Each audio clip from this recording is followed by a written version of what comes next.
Alright, what is going on YouTube? Decider sets of Redbull Wololo for first qualifiers, MbL versus Nicov, the two teammates versus each other. It's simple, the winner gets into the main event of Redbull Wololo 4, the loser is out and will have to retry next week a second chance to get to the main event. The first game is Runestones, which is basically the Arabia equivalent of this Nordic team tournament, and we will have Nicov on the right side playing as Britons. This was his first pick on the Civilization draft that we will take a look at in between the games. We'll have Nicov on the right side in yellow as Britons. Left side is an interesting Civilization pick. Nicov went for this traditional Britons. Other side, MbL is playing Indians.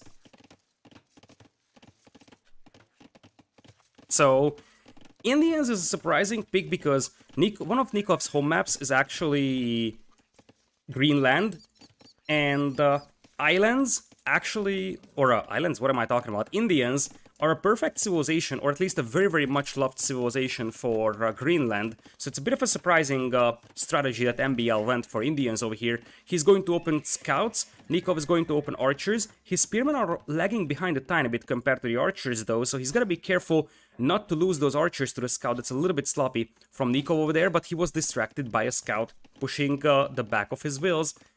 He has already managed to wall off the left side of his base, and in general the archer plus spearman opening is better than the scout's opening, especially if your opponent is not fully walled, and this will force MbL to go for defensive archer range immediately. MbL already teching into fletching, so he knows exactly he needs skirms ASAP. Nikov's gonna go for defensive spearman for a time being, as he already has one on the gold mine and one on the wood line. These villagers on the hunt could be somewhat exposed, as Nicov is going to lose the first will of the game. MbL looking sharp today with that first will pick on the wood line of his opponent, and MbL now will just keep running around Nikov's base. The problem for Nicov is that he's still very much open here, and that's going to make it very, very painful for him. His eco balance seems to be off, but look at that trap, that was beautiful. Trap the scouts, and that kills one of the scouts here from MbL. MbL loses control over his berries in exchange, but he will have skirms to defend. Nicov already has dropped the stable to deal with the skirmishers though, so very, very fast-paced gameplay over here from both players. Oftentimes players are a lot more passive in Empire Wars. It's not the case for these two players. They're both playing super, super aggressive here and reacting immediately to what the opponent is doing. So this might be a super intense and fast game. Now, MbL mismicros his units here quite badly, loses two scouts to the spearman, and now the leftover scout here from Nicov can take down one of the skirmishers. Nicov is slowly going to wall himself off, like the remaining tiles over here on the right side. MbL has some scouts over here as he's probably waiting for reinforcements, and as the spearmen get taken down from Nicov over here, now the skirms can finish off the archers from the opponent, although new scout arrives from Nicov, and this should help him quite a bit cleaning up these skirms. MbL comes back with these scouts, but he runs into a spearman, and so far, despite the fact that Nicov lost the first will of the game, I think he actually caught the start slightly better, because the fights that he's taking are a lot more cost efficient than those of MbL's. So he's picking off archers, he's able to pick off some skirmishers over here. In general, he's taking better fights than his opponent. Looking at the resources, Nicov is also banking up a lot more food than his opponent does.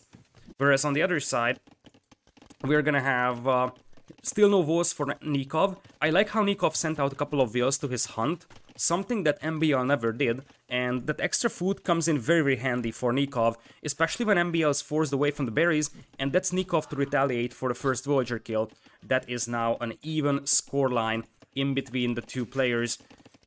I would say that if Nicov actually finishes his walls, he's gonna be in an excellent position, and now he once again lures out these skirms from Nikov's or MbL's base, and we are gonna have the scouts jumping on them. Beautiful micro once again from Nicov, look at that. He's using the archers to take down the spearmen.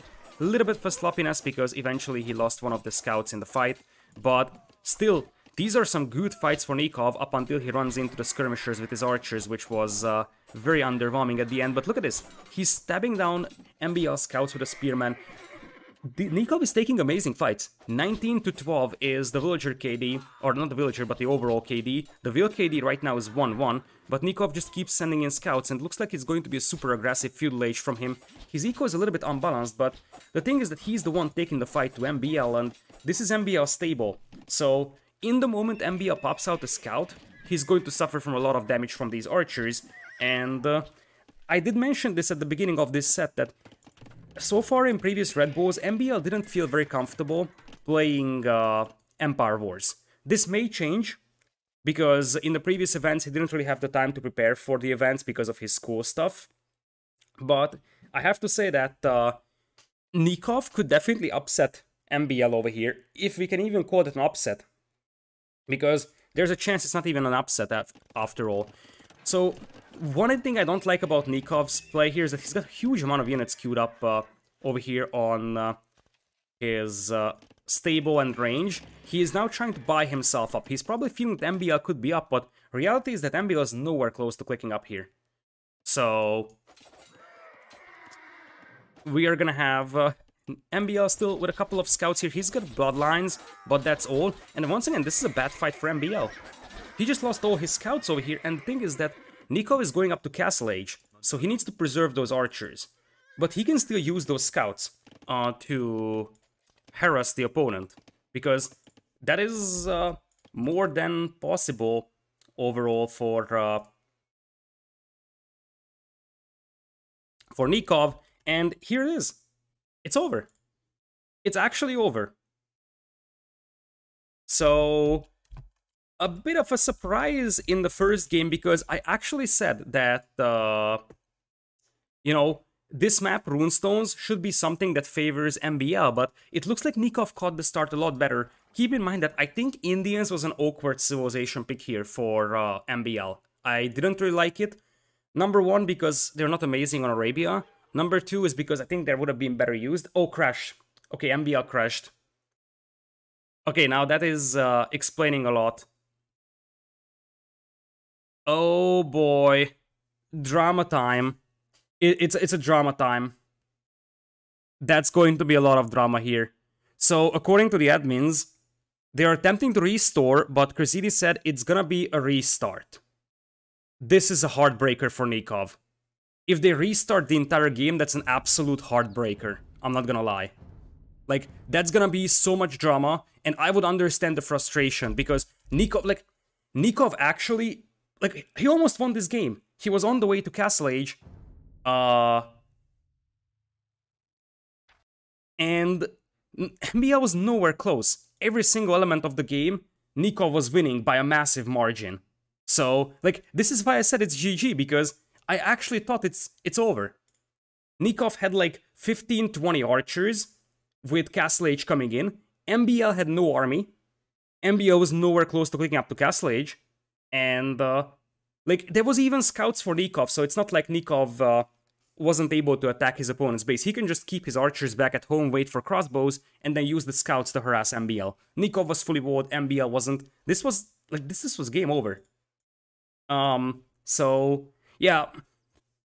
Yeah, the thing is that Nicov agreed to restart. I mean, yeah, I understand that, but from an outside perspective, this really looks bad for him.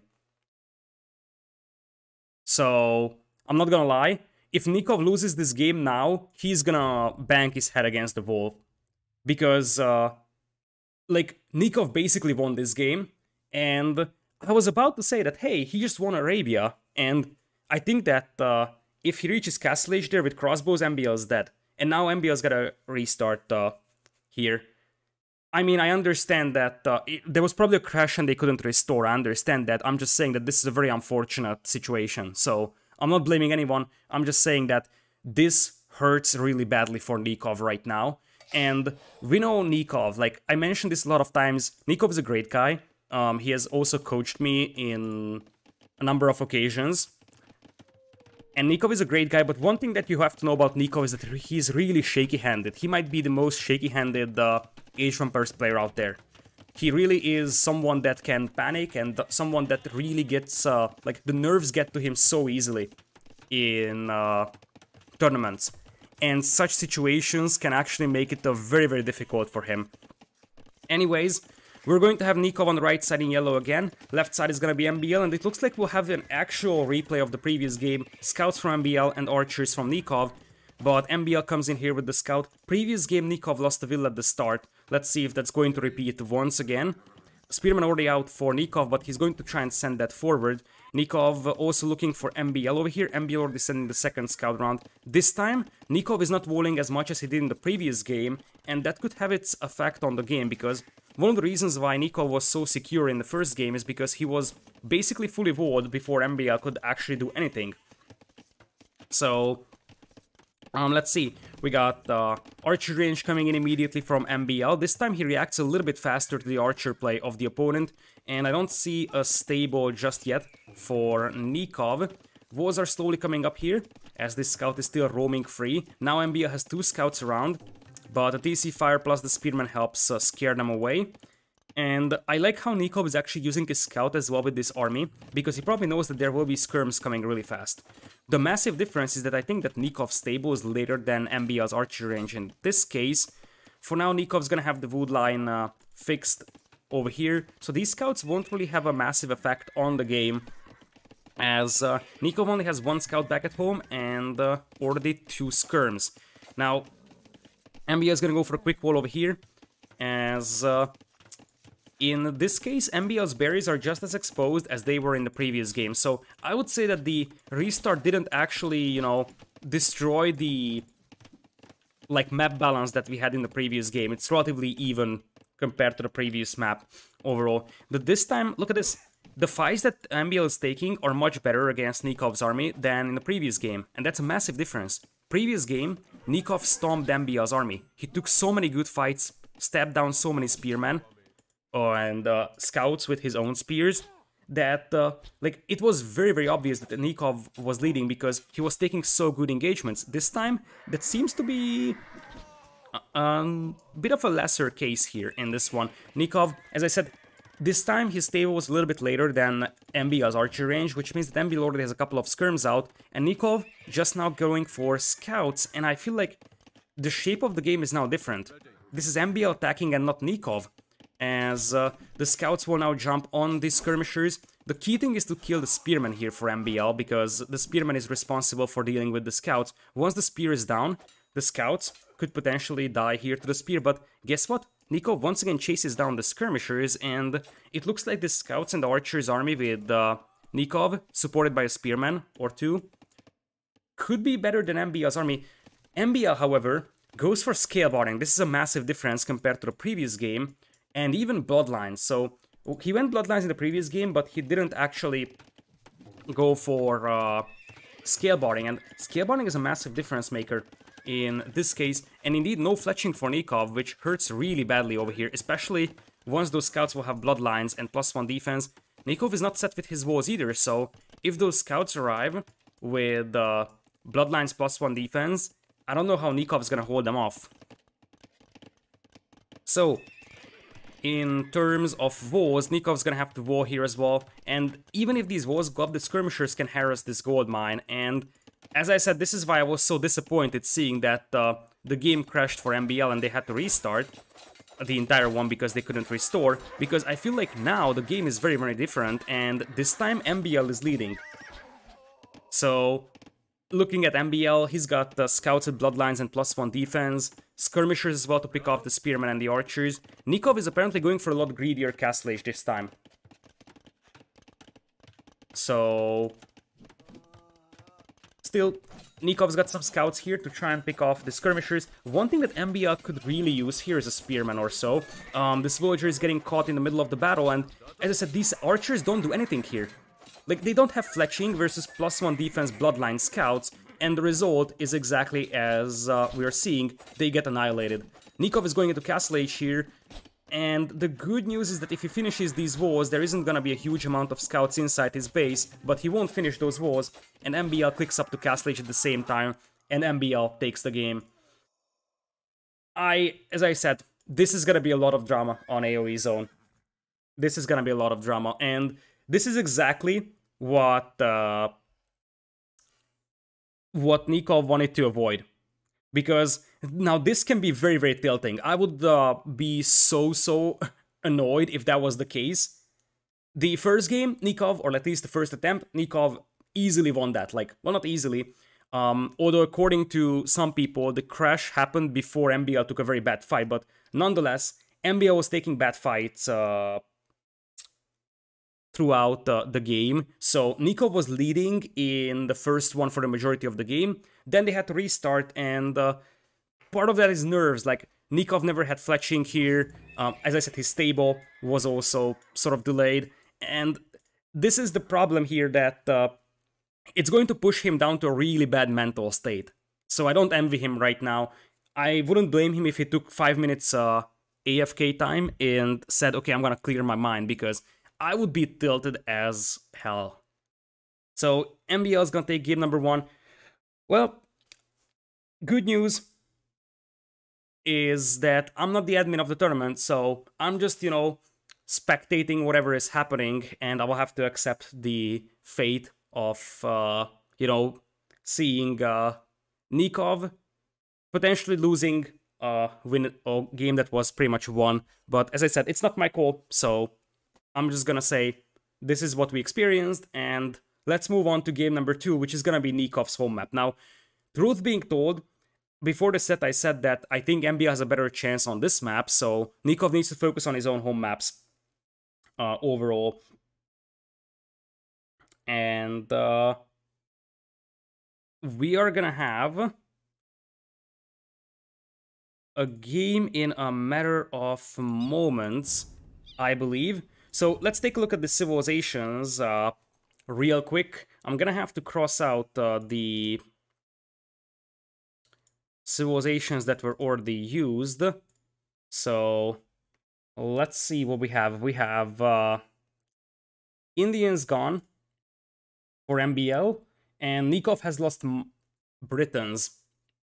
In this one, Nikov's home maps are Greenland, which will be probably Koreans versus something. I don't know what exactly that's going to be, because I thought Indians will be the pick for Greenland, but it looks like it's not going to be the case, which could make it possible for Aztecs maybe, or Teutons. Teutons seems like a pick that could be reasonable for Greenland, just like Koreans with the towers. On lowland, that could be a Chinese map, I would say, for MbL. And the other side could be Berbers for Nicov. Frigid Lake would be the third home map. And Frigid Lake would most likely be... Where's Khmer at? There's Khmer for Nicov. Frigid Lake is guaranteed Khmer from Nicov. Not sure about MbL's side.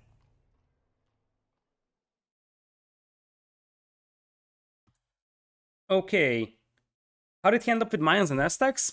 Well, Nicov allowed him to pick those civilizations, I believe, but indeed, Mayans, Aztecs, Vikings feels like a pretty good lineup of civilizations. Obviously, Vikings was lost to a snipe, but MbL Civ draft looks very, very good if you look at the draft from like a general perspective. Say that, okay, this is a good pool of general use civilizations. Nikov's civs feel a little bit more specialized for certain strategies or certain maps, I would say.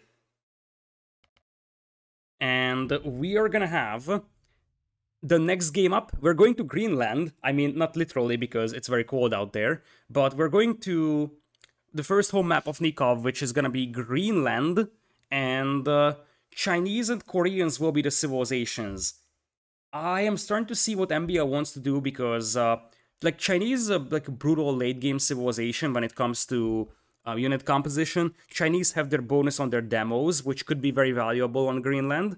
In exchange, I still like Koreans a lot more here, so I am somewhat surprised about MbL's Civ picks so far. Because the Indians on Arabia was, or Runestones in this case, was awkward. This Chinese on Greenland is also a little bit awkward, I would say. These are not bad civilizations. I'm just saying that it's somewhat unconventional so far from MbL. And so we will go into the second game of the set. Welcome to Greenland. It is going to be game number 2 in a best of 7 in between Nicov and MbL. And look at MbL's base. Holy Black Forest. Look at this. Look at this map. MbL needs to place like 15 tiles of wall to be fully walled. This is like actual Black Forest over here.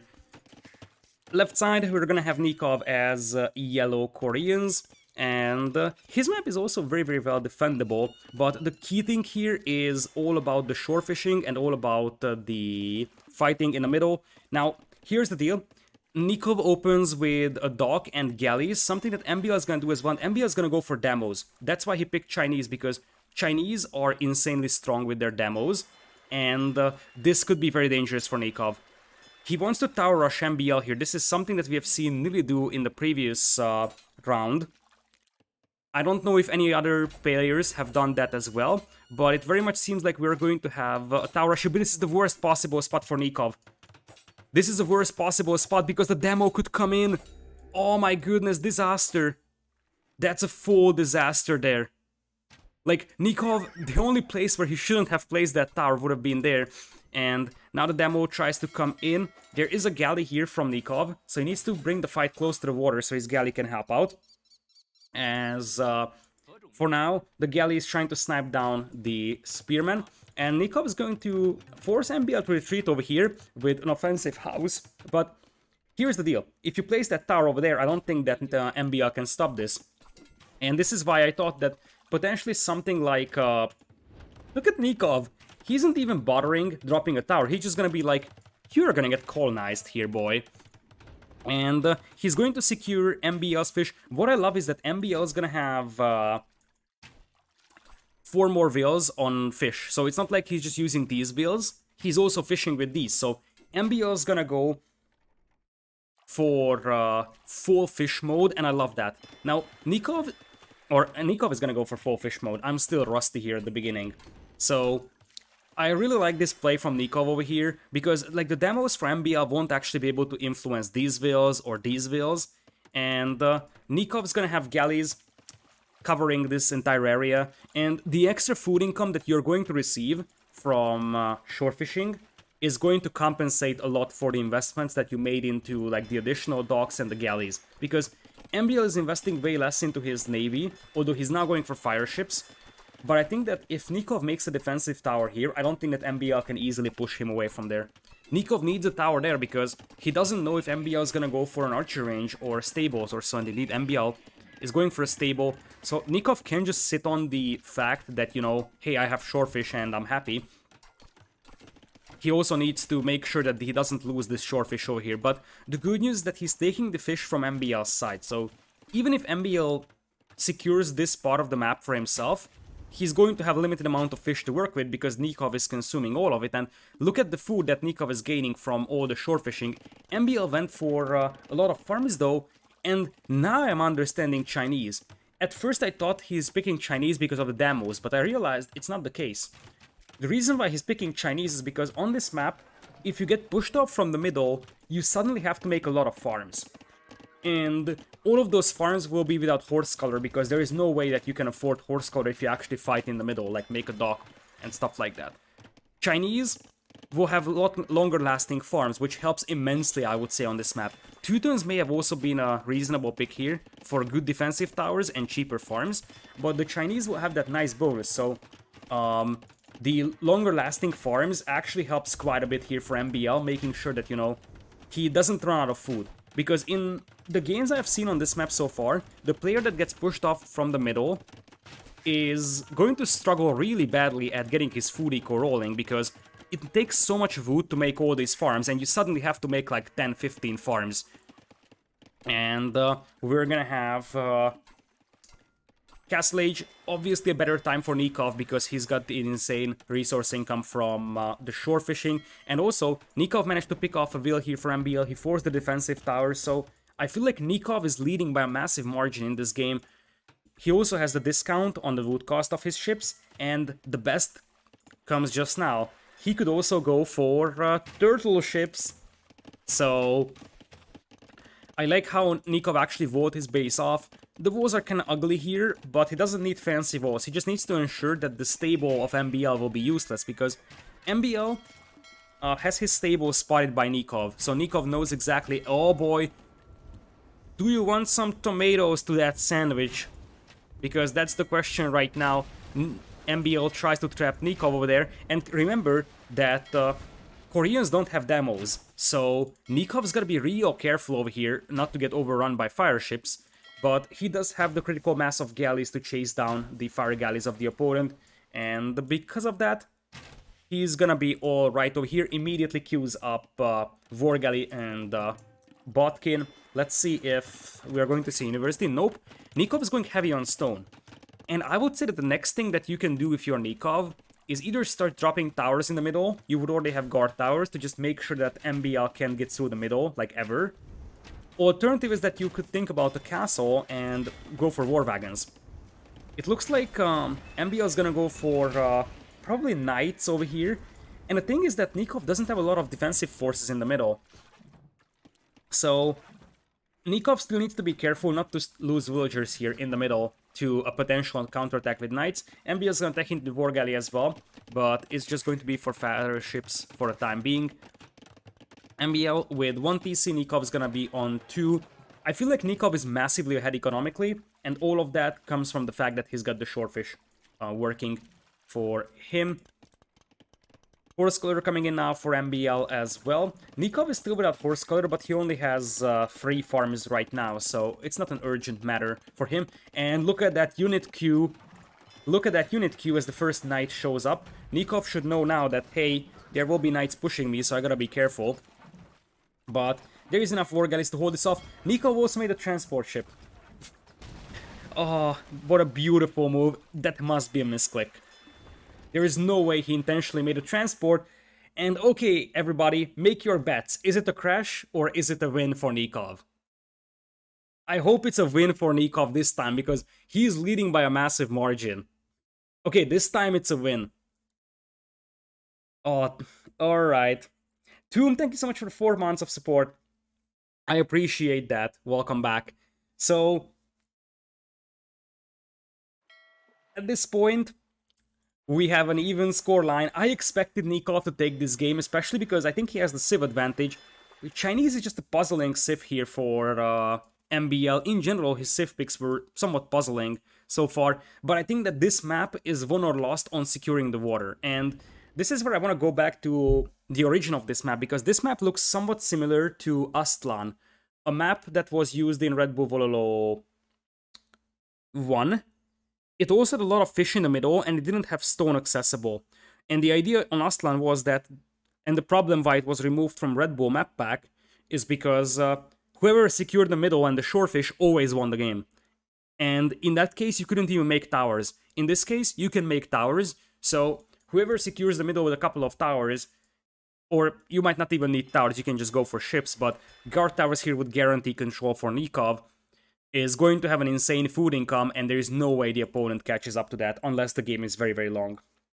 And with that, 2 quick games over here. We're going back to the lobby for a quick look on the draft of the players. So Chinese will be gone for MbL, and Nicov will lose Koreans here. So now we're going to one of MbL's home maps, Acclivity, Lowland, or Eruption. All of these are basically pure land maps, as you would expect for MbL. MbL doesn't really like to play hybrid maps or water maps, so this was definitely not a map that suits his style. The upcoming one is going to be much, much better overall. So, let's see if we have a game or not. Not yet, so we're gonna have to wait a couple of moments until they get going with the game. So, even a scoreline right now, the next step, as I said for Nicov, is that he needs to steal a home map from MbL. Because if MbL just wins his own home maps, he's going to win at the end. I predicted 4-2, and that seems legitimate if MbL wins all his home maps, I would say. We're going to Lowland, it looks like. And we will have some very, very interesting civilization matchup over here. Burgundians versus Mayans. Lowland definitely has a quite significant distance between the players, so you can actually go for, you know, a slower build-up of archer numbers with Mayans, and then just go for early crossbows, then transition to plumed archers. Other side, because of the players being so far away from each other, same thing, you can actually go for a big investment, economy-wise, into the eco upgrades, go up a little bit later to Castle Age, and then go Cavalier here. The question is, what do Burgundians do against plumed archers? Because the answer is probably nothing. So I think that the Burgundians early on need to go for like a skirmisher heavy play, force egos from Mayans, because that way they can actually deal with them. But if the Mayans get to good plumed archer numbers, I struggle to see how Burgundians will be able to deal with them. Welcome to Lowland, a long-time tournament map of the Redbull Wololo franchise. It has been with us since the second edition of the tournament, which makes it one of the longest running maps of the entire event. There is no maps in the map pool of Redbull Wololo 4 that was featured in Redbull Wololo 1. So the longest running maps that are still active are the ones that were added in Redbull Wololo 2 and has been there in the map pack ever since. Nicov, he's gonna have the Feudal Age Standard Scout, which means that he's gonna be able to clap an Eagle Scout, and that's an excellent start for Nicov. It looks like we're gonna have a second Eagle, and luckily for MbL, he's actually able to save that Eagle here inside the TC, which allows him to heal it up. And it looks like we're gonna have a second Eagle coming out here for MbL. Remember that Nicov cannot heal his own Scout inside the TC. Nicov immediately queues up Boso. I would like to highlight one of the things that many people have been asking, and I wasn't sure about that. With Burgundians, you don't get Double Bit Axe and Horse Color in Dark Age. Same thing for Wheelbarrow. So you still have to research them, even if you start in Feudal Age in Empire Wars. And we're gonna have an Archer opening here, somewhat surprisingly. That is interesting, I would say. It helps Nicov go for the Skirmisher play, but an Archer opening is somewhat surprising, as I said, against Mayans. So, we're gonna have Wars in front of the berries coming in here for Nicov. Usually you have at least one front resource on Highland, or Lowland in this case. And that's not really the case for MbL. MbL's got relatively safe resources overall, as, oh boy, here comes an Eagle and an Archer. This might be enough for Nicov to hold. He's got enough villagers to just rush this down, and fletching isn't in for MbL yet. I think there is a hole on Nikov's walls here, but I'm not 100% sure. What is that hole for Nicov? Okay, he's trying to place a house over there, but that's not gonna happen up until now. The Eagle is probably gonna die over here. Other side, Nicov actually did some harassment on the wood line of MbL, but he ends up just losing an Archer, and that's all about it. So the main reason why it's hard to play Archers against Mayans or Aztecs, or basically even Incas, any Meso civilization in Empire Wars, is because they can always mix in some Eagles, and that makes it much harder for you to just fight with pure Archers, because Archer and Eagle is always gonna be superior to just pure Archer. As things stand, Nicov is gonna have to make a decision how to wall his base, which is probably gonna be somewhere around over here overall. Keep in mind that he already has Boso and Horse Color as well, so his food eco, in general, his economy is actually pretty strong. He could also walk out to take these Huntables, whereas for MbL, Huntables are also an option, but only Double Bit Axe in for him, and he's gonna go for a second range here. The Scout could pick off the Archer over here, and indeed he will. So, 4 walls are up for Nicov, and Castle Age will be slightly better timed for MbL. Remember that he didn't have to invest into Boso, so obviously he will be able to click up earlier. That's kind of natural with Burgundians. If you invest your resources into clicking up or getting the eco upgrades earlier, then you will click up later. So it's not really a big deal for Nicov. What he needs to be careful about is not to get pushed by crossbows in early Castle Age, because that's probably the game plan for MbL here. And as I said, the thing that Burgundians will really struggle against will be plumed archers, and MbL indeed wants to go for those. I don't think right away he's going to open with crossbows, but eventually he's going to transition to plumed archers, potentially drop a castle somewhere in the middle to secure one of the gold mines or so. Nicov also moves out with his archers, but this could be dangerous for him. He doesn't have +1 defense, unlike MbL. He doesn't have ego support, and most importantly, MbL is going to be in Castle Age a lot faster, so all of these archers could go down really easily here. MbL looping around with a couple of egos, but he won't find an entrance into the opponent's base. And it looks like Nicov is gonna switch back into Cavalry. Only one stable I see so far. So I guess it's gonna be Cavalier eventually, but the amount we will see. And there's gonna be a hole here. Nicov is looking for that. This is smart. He clicked the villager to the outside, so the villager is going to find this hole. That could be a fatal hole if it actually remained there. Looks like MbL won't intercept this archer over here. Other side. MbL, he's got a couple of wheels looping around. Is this gonna be a castle drop? It very much seems like it. Because if you take a look at where these wheels are going for MbL, I think he will sneak around and try to drop a castle some round over here. Nope, it's just gonna be a TC. I was debated. I mean, if you look at this stone count, a sneaky castle drop could have actually been a case for MbL here. No crossbow upgrade. That should be an alarming sign for Nicov, telling him that his opponent is going to go plumed archers right away. Because Nicov should know that by this time, with MbL's castle age time, he should see crossbows. He doesn't see crossbows, only Botkin. And there is no main reason why that wouldn't happen. Unless MbL's going for straight plumed archers. So full woes are up for Nicov. He's going for doubles, triple stable knights even. So this is gonna be a very, very aggressive play over here for him. He probably knows that plumed archers are coming. The question is, where is that castle going to be dropped for MbL? He has a TC securing this gold mine, so that castle might go up somewhere else. As Nicov has a sneaky wheel coming in to the right side. I would assume that a siege workshop is planned over here or so he can actually assault this TC, but that's not going to work because the castle goes up there. If that castle goes up there though, as there is the siege workshop for Nicov to try and attack this right side TC, if that castle goes up there, then Nicov needs to push MbL's starting base here, because MbL's starting base, however, is gonna be defenseless. He's gonna have a monastery, but that's it.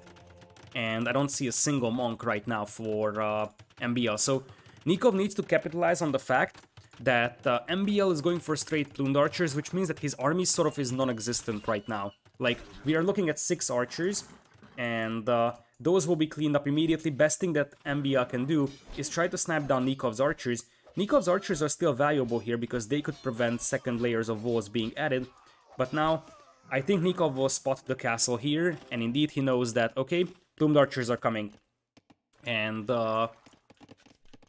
now, the only place where Nicov can attack is over here. Now, Nicov is on a timer, like a real bad timer, because eventually, if the plumed archer numbers grow high, Nikov's gonna really struggle dealing with them, as he's gonna go for a TC over here in the middle. We're gonna have a fast husbandry here, which is almost a must-have when you're fighting against plumed archers. You really want to chase them down as fast as possible. Cavalier is in with +2 defense. There is no overchop on the wood line of MbL just now, so Nicov is just gonna go for the Cavalier push, and this is why those archers are valuable for Nicov, although they're just chilling here on the right side. These archers could prevent a repair villager from repairing. That's why it would have been so great if these were here, because this villager wouldn't be able to repair. Nonetheless, plumed archers are coming out, and this is the time where Nikov's gonna be in trouble. Even just a couple of plumed archers will be hard to deal with, especially if MbL micros them right, and as the numbers will keep growing, it's gonna be worse and worse for MbL or for Nicov to deal with this one. Nicov is on 3 TCs, MbL is only on 2, so Nicov will try to outboom his opponent here, although eco upgrade wise, it's actually relatively even. The other thing that Nicov could try to do is like deny gold from MbL, because if he keeps pushing this TC, sends in some cavalry to raid, he could potentially force MbL off from that gold at least temporarily. And MbL's only gold mine is over there right now. He's just now running out of his starting gold mine, so pressure on this gold mine could potentially cause issues for MbL. And that's a nice spot for Nicov. He takes the hill here, and he's firing down hills against the TC. A defensive tower is coming in here for MbL, but only a watchtower for now. Plumed archer is on the way towards Nikov's base, and Nicov needs to add the second layer to the walls over here. And what on the earth for Nicov? How did he not fix this hole? Did I mention that that's going to be a disaster if that hole remains there? MbL picks off a will on the wood line, so That's the second villager he has killed so far in this game. MbL or Nicov clearly sees that hole and he never fixed that. If the plumed archers get in there, that's going to be a disaster for Nicov. So, now it's gonna be free mangonels for Nicov, trying his best to take down the towers and TC, but still, even if he takes down the tower and the TC, the best thing that he can achieve is make sure that MbL can't make more vills here and add it to gold. That's the best thing that he could go for, as that was an uphill shot that still took down the mangonel. A conversion comes in here for MbL. MbL is very, very good with the mangonel micro, so Nikov's gotta be careful here, as for now, the tower goes down, but the TC is still up. MbL has a couple of archers here that could harass Nikov's gold mine, as Nicov pulls ahead by 3 vills. So, Nicov has a nice little boom behind this one on free TCs. MbL has free TCs as well. And keep in mind that Mayans have a very, very cheap army composition. So, because of that, Nicov needs to be careful not to get beaten to Imperial. Like, MbL could probably go to Imp at like 85, 90 vills or so, especially with 31 on food. That should be very, very doable for MbL. MbL is about to pop out a mangonel, and that could be a big hit. Misses the first one though, and Nicov is going to preserve all 4 of his mangonels, trying to take down that siege workshop to ensure that there is no more mangonels coming in here for him. Plumed Archer is also trying to dive in. Nice splits from MbL, still tries to take down the mangonel, ends up losing some Plumed Archers in exchange, but I mean the cost efficiency was there and he buys some time for that siege workshop. Nicov knows that the second mangonel will soon come out, as the Plumed Archers from MbL come back. Look at this.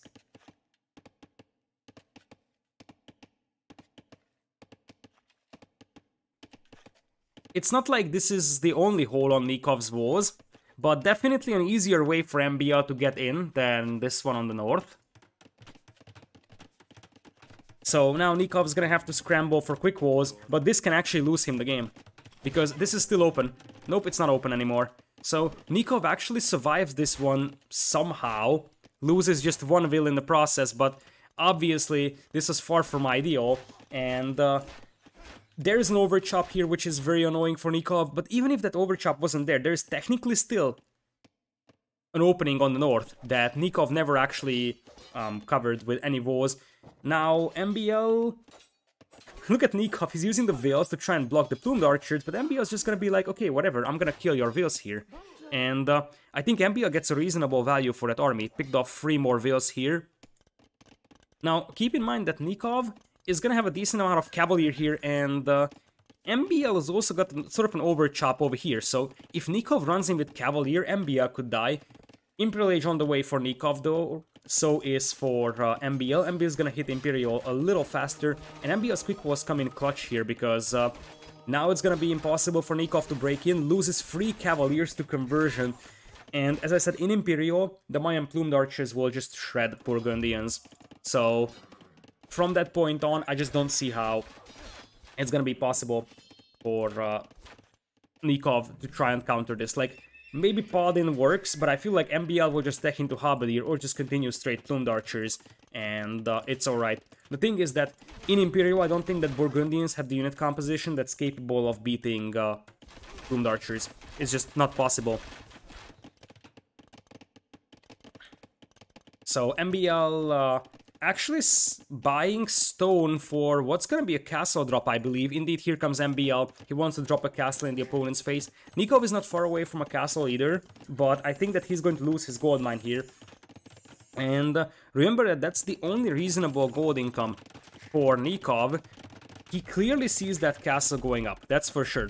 And here come the Plumed Archers. Nicov tries a ground attack, misses the shot. Cavaliers are now coming in. If this castle doesn't go for MbL, he could be in trouble, but I don't think it's actually going to be stopped, because the Cavalier now from MbL come in, take down the mangonels. Barely any units are lost here for MbL in this fight. He lost like 1 Plumed Archer in exchange for 2 mangonels. Nico's gonna react to the counter castle, but MbL is up to Imperial already and immediately queues up a trap. Other side, I think conscription could make sense quite fast here for MbL. Another conversion could come in, but nope, that's gonna be impossible. And if MbL gets Bracer here real quick, he could actually destroy that force of cavalry before they get +4 defense. let's see what Nicov wants with that castle, because at this point, I just don't know. Like, maybe onagers could work for Burgundians here, but even then, it seems like it's going to be a rough matchup for Burgundians, and it looks like we're gonna have Scale Mail for MbL. Interesting. Scale Mail, is he planning to switch into Egos? Or what's the plan? Or it's just gonna be Halberdiers. Halberdiers feels more legitimate here for him, although against Burgundians, Halberdiers won't work out really well because Burgundians can just go Cavalier Hand Cannon. So I wouldn't really like Halberdiers here that much. Just going for full Plumed Archer feels a lot more natural for Mayans, because Cavalier and Hand Cannoneer could be very devastating against Mayan Halberdiers. And yeah, I just feel like Bracer, Chemistry, and Elite Plumed Archer would work so much better for MbL now. He might think that he's in danger of losing the castles, and he doesn't want to tech into Plumed Archers because of that. But if it's only Halberdiers from the Mayans, then I feel like Burgundians have a good shot at countering that. Obviously, it's not going to be easy still for Nicov, so I think that MbL is a massive advantage. But it gives a chance for Nicov, because Burgundians don't have Plumed Archers, or response to Plumed Archers, but they do have a very good answer to Halberdiers only. So Chemistry on the way for Nicov, as he's trying to repair that castle. He's up against 3 Trebs, as he actually garrisoned his Cavalier inside the castle to heal them up over time, and the castle still goes down. That was the only castle for Nicov, so Flemish Revolution isn't gonna be a thing anytime soon. And more importantly, Nicov had to relocate his gold mining operations over here. Bombard Cannon could also come in here for Nicov, though, something that could help immensely when it comes to dealing with those Trebs. And remember that for Nicov, the name of the game is to take down castles, because if he takes down castles from MbL, MbL is not gonna be able to make Plumed Archers, and then Burgundians are very competitive against Mayans. Now it's Halberdiers out with +1/+1 only, so not a lot of good upgrades, and the Plumed Archers are also very underwhelming with the upgrades here, so MbL seems to struggle a little bit grabbing the upgrades for his units, and considering that these Cavalier have +4 defense and they will soon be Paladin, those Plumed Archers could get wrecked very easily. Let's see, are we seeing ranges here for Nicov? Yes, we do, but I don't see any Hand Cannoneers out just yet. As long as there is Plumed Archers on the field, the Hand Cannoneers will just die to them. But considering that MbL kind of stopped making Plumed Archers and his upgrades aren't amazing on them, I am somewhat doubting if we're actually going to see a huge amount of Plumed Archers to deal with the Hand Cannoneers. Other side, look at MbL's gold mine over here. He just walled this in, just to make sure that he doesn't get overrun by cavalry. Nicov is waiting for Paladin, but Paladin is still 1.5 minutes away as he starts losing stables. This is not a fight that Nicov wants to take, but keep in mind that he's got +4 defense and he's got the hill and Hand Cannoneer support, but that's still Halberdiers. Only +1, but it looks like it was still insufficient, and MbL takes the game. I just think that MbL had a way better civ here. I understand what Nicov wanted to do with Burgundians, but someone asked it at the beginning of the set that Vikings, Aztecs, and Mayans were all in the hands of MbL. And indeed, that feels like a very, very disturbing scenario right now for Nicov, because Mayans is one of the best civilizations in the game in general, and Burgundians really struggle doing anything against that. So MbL takes his own home map, and we will go into game number 4. MbL, all he needs to do is just take his own home maps, and he's gonna win the set, because he actually won the Arabia game.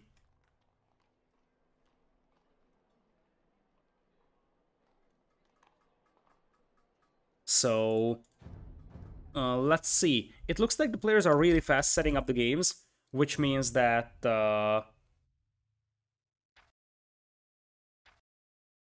we are gonna have to keep an eye out on making sure that we don't miss the start of the games.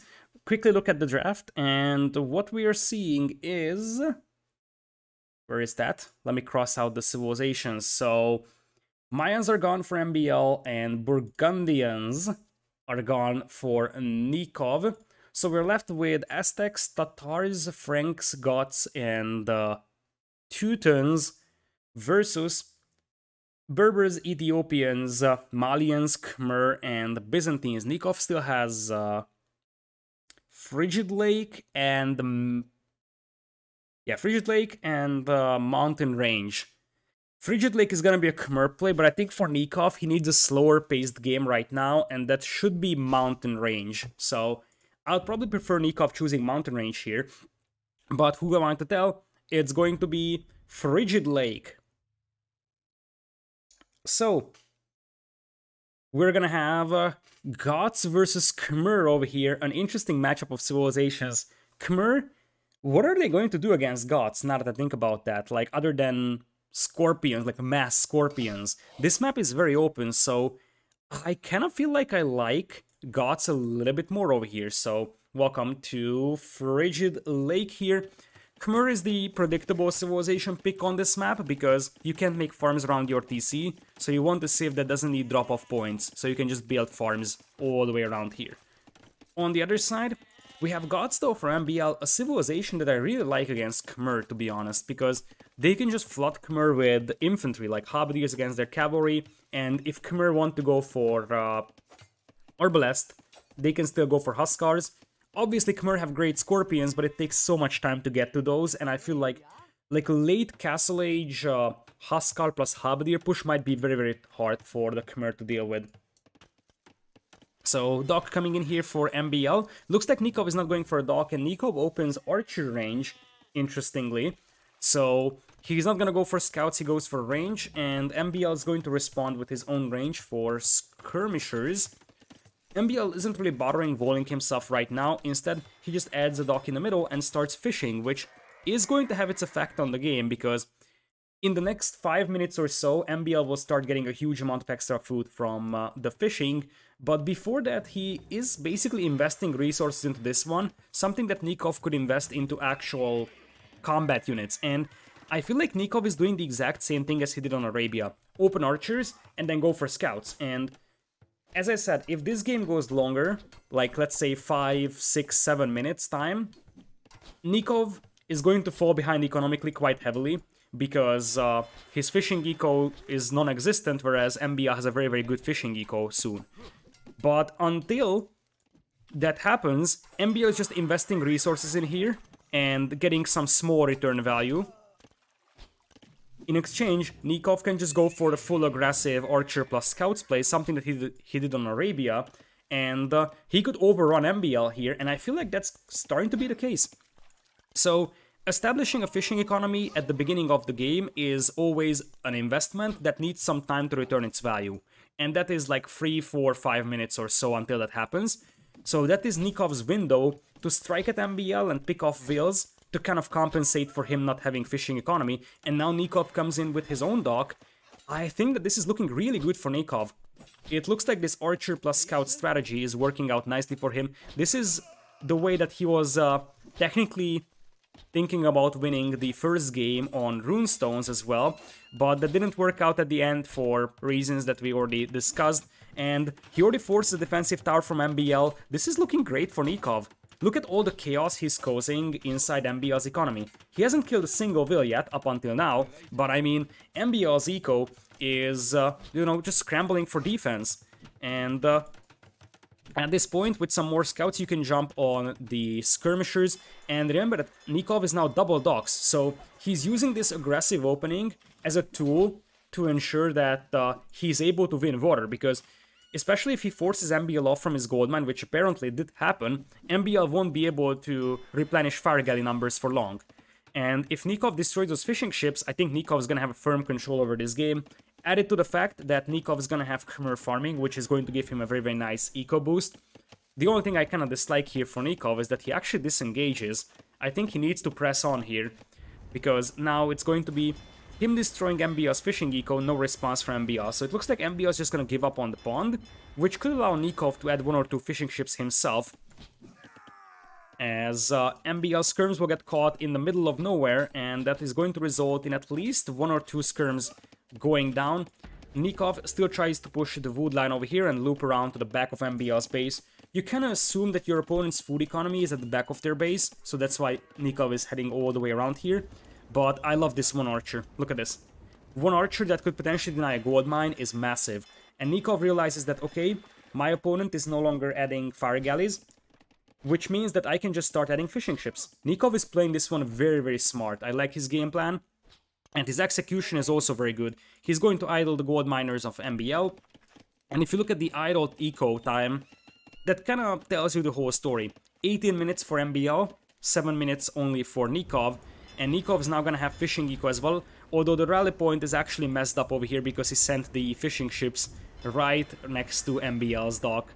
That was a little awkward for Nicov, and since he's focused so much on microing his stuff over here, I don't know when he's gonna fix this, but nonetheless, he's gonna have an advantage from the fishing eco, from the fact that in general he's got a very good eco bonus, whereas gods don't have anything, and because of that, he already has a 5 years lead, although you have to subtract 3 because MbL has wheelbarrow. But look at this. This is already jackpot for Nicov over here, running around in MbL's eco once again. Even if he doesn't kill a single Will, he's going to cost so much idle time, but it looks like he will even pick off some Wills, and if he picks off the Spearman, he can even send in the scouts to deal with the skirmishers. MbL getting close to clicking up though, whereas Nicov is nowhere close, and that could be somewhat troublesome for the Argentinian. Nope, Nicov already clicked up. So it looks like the reason why his resources were so low is because he had Castle Age queued up behind the Will. In that case, this is looking extremely good for Nicov. So he's going to be even in Castle Age time compared to his opponent. But now he's the only one that has fishing economy. In fact, that is a very, very good fishing economy for Nicov over here. And since MbL is not contesting that, it is going to return its investment very, very nicely. And I think the follow-up here for Nicov is double stable knights and just flood MbL's economy with cavalry. MbL's eco is wide open, like over here, over here. MbL wants to go for Huskars, that's fairly obvious because he's dropping 6 on stone. But at this point, if you just flood MbL's economy with knights, MbL's gonna have no response to that. He can defend with pikemen or monks. You just need to send like 3 knights from the left here to this gold mine, 3 from the right to this wood line, and use the mobility advantage of your cavalry. And it seems like that's going to be the case for Nicov. He doesn't only just go for 2 stables, he's going for 3. So 3 stable knights, I like that idea from Nicov. It's a bit of an all-in style play, but it's the kind of all-in that works well, and it's a good game plan. MbL sees the upgrades on these scouts, so he knows cavalry is coming. Let's see if he's adding a second barracks for spearmen. His barracks is also at the back, which means it takes quite a lot of time for a spearman to come from here to defend this stone mine. Nicov picks off another Will, and now he has killed 6 overall in this entire game. 12 Wills lead for Nicov, although he doesn't have wheelbarrow, so that's just 9, but Nikov's fishing economy is gonna be crazy here. He's got the Khmer farming eco, so he should have no trouble flooding knights over here, as MbL will try to drop a second TC. Here come the knights and the archers. I think this TC is gonna go up. I don't think it's going to be something that gets denied by Nicov. And here's the second barracks as expected. Now, the name of the game for Nicov, as I said, is just try to raid as much as possible. TC will go up eventually, so you're just gonna have to send the knights in here on the gold mine, here at the back of the opponent's base. As long as it's only spearmen and not pikemen, you can actually jump on it, especially considering that these knights have bloodlines and soon +1/+1. And with husbandry, you can just outrun that group of spearmen. This is not a fight that Nicov wants to take, though. That's a little bit too much of a spearman group. Although now, you have a huge amount of knights here, and I think Nicov is playing this one the way that it's meant to be played. So, really, the game plan is good, the execution is good over here. So, he knows exactly that, okay, I have the economy to just flood knights, and you don't want to bring gods to super late game. You want to just overrun their economy before they have a chance to potentially go for a defensive castle or like flood you with pikemen. Now MbL is definitely working towards flooding with pikemen, and now those are actual pikemen, so this is no longer a good fight here for Nicov, but you see that he's still winning it because he has had knights for so long, and those were mostly damaged spearmen by the time they got upgraded to pikes. And this is exactly what Nicov needs to do, just bring in knights and keep up the pressure. Eventually, MbL is going to struggle replenishing his pikemen and his army numbers, and you also gotta detach like 1 or 2 knights, send it to the wood line, force MbL to chase. That's exactly what Nicov needs to do. I don't like that he's using all his knights to just fight straight ahead because MbL is flooding pikemen here as well. But still, if Nicov just detaches a couple of knights from his group, sends it to the wood line, that should be enough. Or just Nicov overrunning his opponent with knights. Nicov evens things out, and I have to say that Nikov's home maps, he's playing really well on them. So execution is amazing, game plan is amazing. Still, keep in mind that Nicov needs to steal at least one home map from MbL to have a shot at winning this one, but I'm not gonna lie, Nicov in game number 2 and game number 4, he was playing very, very promising. Game number 3 was very underwhelming, but he had a massive civ disadvantage, and game number 1, well, we saw what happened there. So I think that Nikov's got a chance here, but I don't know which map he could actually like realistically take away from MbL. Because what we are left with is Eruption for MbL. I think that I favor MbL there by a massive margin. And Acclivity. Acclivity might be a Nicov map with this sort of aggressive all-in style push. But it's hard to say. I don't see Nicov having a good chance, or at least a very, very good shot at Eruption or Acclivity. Acclivity seems more natural for Nicov, but it's hard to judge, I would say. Okay, so let's take a quick look at the civilizations remaining. So we will cross out Goths for MbL, and Nicov is going to lose Khmer, as we will be left with Berbers, Ethiopians, Malians, and Byzantines. You're going to have one civ that you're not going to use. Considering that Nicov is like Malians, I would say that Malians is probably going to be used somewhere by Nicov. Maybe Mountain Range could be an idea, I don't know. Mountain Range is going to be Tatars from MbL for sure, so if Nicov brings MbL to Mountain Range, he needs to pick a civ that is going to counter Tatars. Because Tatars is by far the predictable pick there. So let's see if we have the next game in, as we would move into game number 5. And indeed, we're going for it. Acclivity is MbL's choice here of a home map. And we're going to see Tatars versus Malians. Once again, a somewhat puzzling civ pick here for MbL. He's not going for Tatars on Mountain Range. Maybe he feels like it's too predictable, and Acclivity definitely is an intriguing map for Tatars because you still have a hill in the middle. But I would have thought that Mountain Range is more natural for Tatars.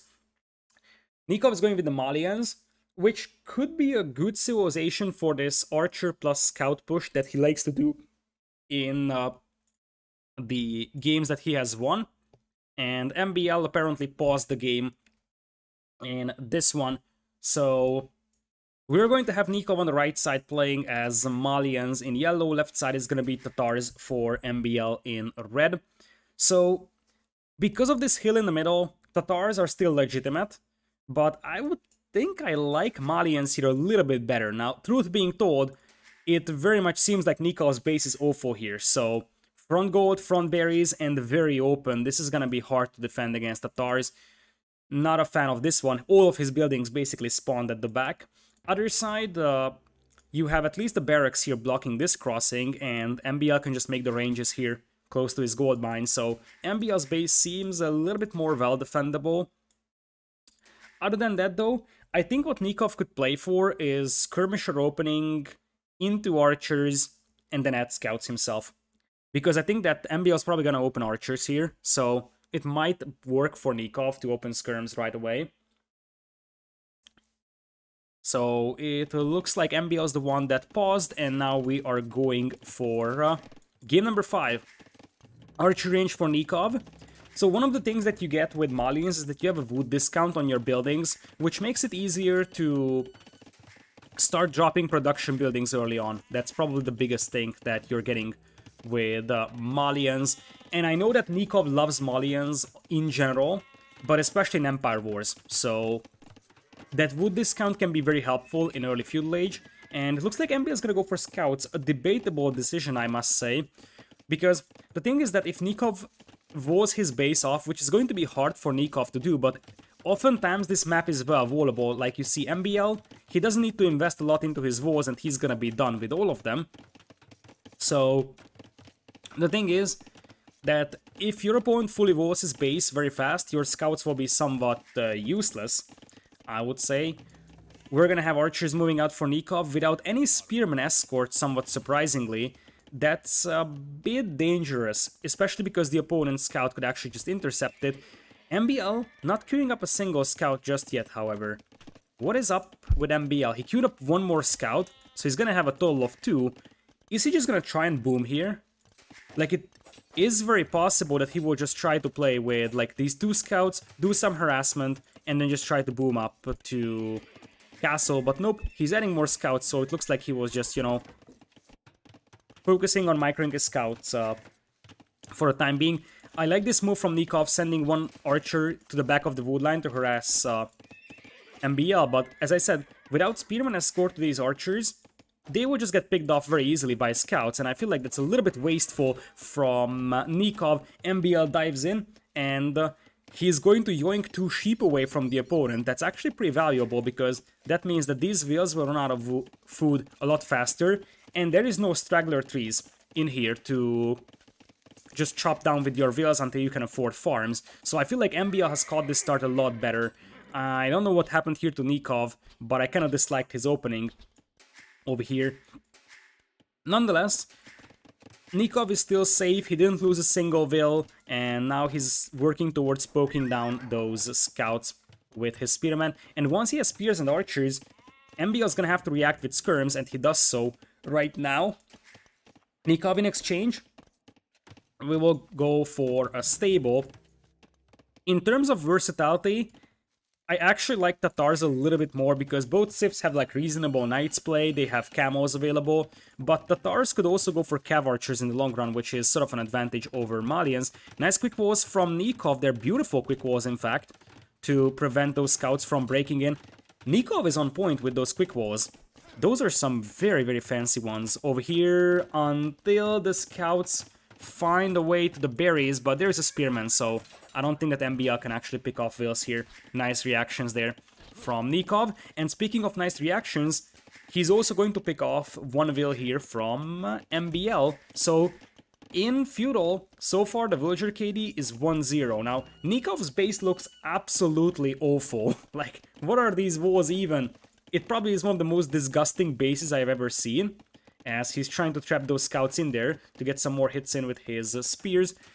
Resource-wise, MbL is getting close to picking up the Castle Age, but because of that villager being picked off on the gold and in general his gold miners getting harassed, his gold income is a little too low, so he might be sort of bottlenecked by gold here, and that may delay his Castle Age time, in exchange for Nicov, who already has gold and might need to make a market to buy some food.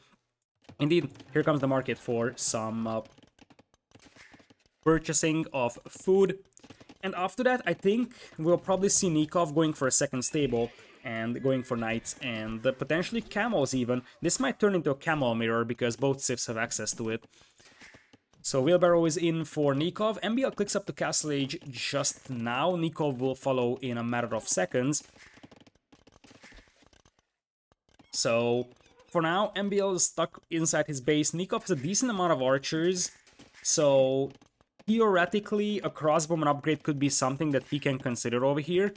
And in fact, he's going to continue with archers. So in this case, he needs to start queuing up archers, and he will do so indeed. And I wonder what MbL has on his mind. He's on double ranges, so it's going to be crossbows. But in that case, I'm not really a big fan of Malian double archer range crossbows, because Tatars will have Thumbring immediately, which will make it much, much harder for Nicov to engage this one. Now, if Nicov wants, he can actually add a couple of knights to sort of act as a meat shield, but I just feel like, oh, interesting. That's cheaper buildings for you. Double stables, double ranges. I would say that double stable knights here would actually make more sense for Nicov, because as I said, you can't really win the archer war versus Tatars, and now MbL is pushing up onto the hill, which means that it's gonna be insanely hard to push him away from there. So We are gonna have Nicov finishing his woes, so these archers won't be able to push him. Although this gold mine seems a little bit too exposed, so this could be somewhat troublesome for Nicov. I'm not sure if those archers can range it, but apparently they can. Nicov is gonna have a decent amount of archers here though, as MbL is going to open camo, so he knows that there could be knights coming his way, so he's gonna go for a couple of camos before even grabbing any upgrades on the archers. And starts with Botkin even more interestingly. So, because he doesn't have a huge amount of archers and he has a lot of skirms, he actually opens Botkin instead of going for the crossbowman upgrade. Nicov opens with Elite Skirm, interestingly. Now that is a puzzling decision. Elite Skirm when he has 0 skirms, yet he has a bunch of archers that could be upgraded to crossbows. I mean, Elite Skirm Knight could work nicely here, and Nicov is going to be able to jump on MbL skirmishers over here, but still, Elite Skirm is a little bit puzzling to me in general. Still, this is a nice fight here for Nicov. He cleans up MbL skirmishers. Best thing MbL can hope for is being able to pick off 1 or 2 archers. And now Nicov goes for crossbowman himself. He's got the heal advantage, but he doesn't have the upgrades in just yet. And honestly, he might need to cancel crossbow now because he just lost all of his archers. So there is no point grabbing crossbow anymore unless he wants to queue up more. But it very much seems like he's gonna go for Elite Skirm. So Knight Elite Skirm versus Camo Crossbow. I feel like I like MbL's situation here is a little bit better. Double TCs. You got consistent crossbow production with Tumbling no ballistics, and also camos to deal with the knights. The knights only have +1 defense, so those crossbows with Tumbling also do a huge amount of damage against them. Whereas on the other side, Nicov is gonna go for just Elite Skirm now. He even stops making any cavalry here, as he is dispatching some of the knights to try and get into MbL's base, that then changes his mind and disengages. So for now, economies are relatively even, but you will eventually have MbL taking over because MbL had 2 TCs for a longer amount of time. MbL doesn't have wheelbarrow right now, so that's why that 4 villager difference is basically there. Still, what I'm actually scared for Nicov is his army numbers and the army quality as well. We're looking into 1 knight, 1 scout, 5 elite skirms and 3 crossbows versus 16 crossbows with Tumbling, and MbL apparently is not going for ballistics just yet. Instead, he's adding a second stable, most likely for knights, to deal with the elite skirms.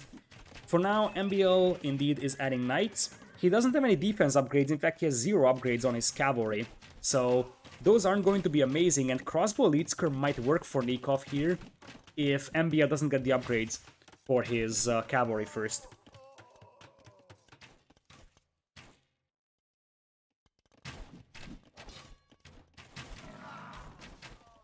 So, are we gonna have a fight here? Yes, it looks like we will.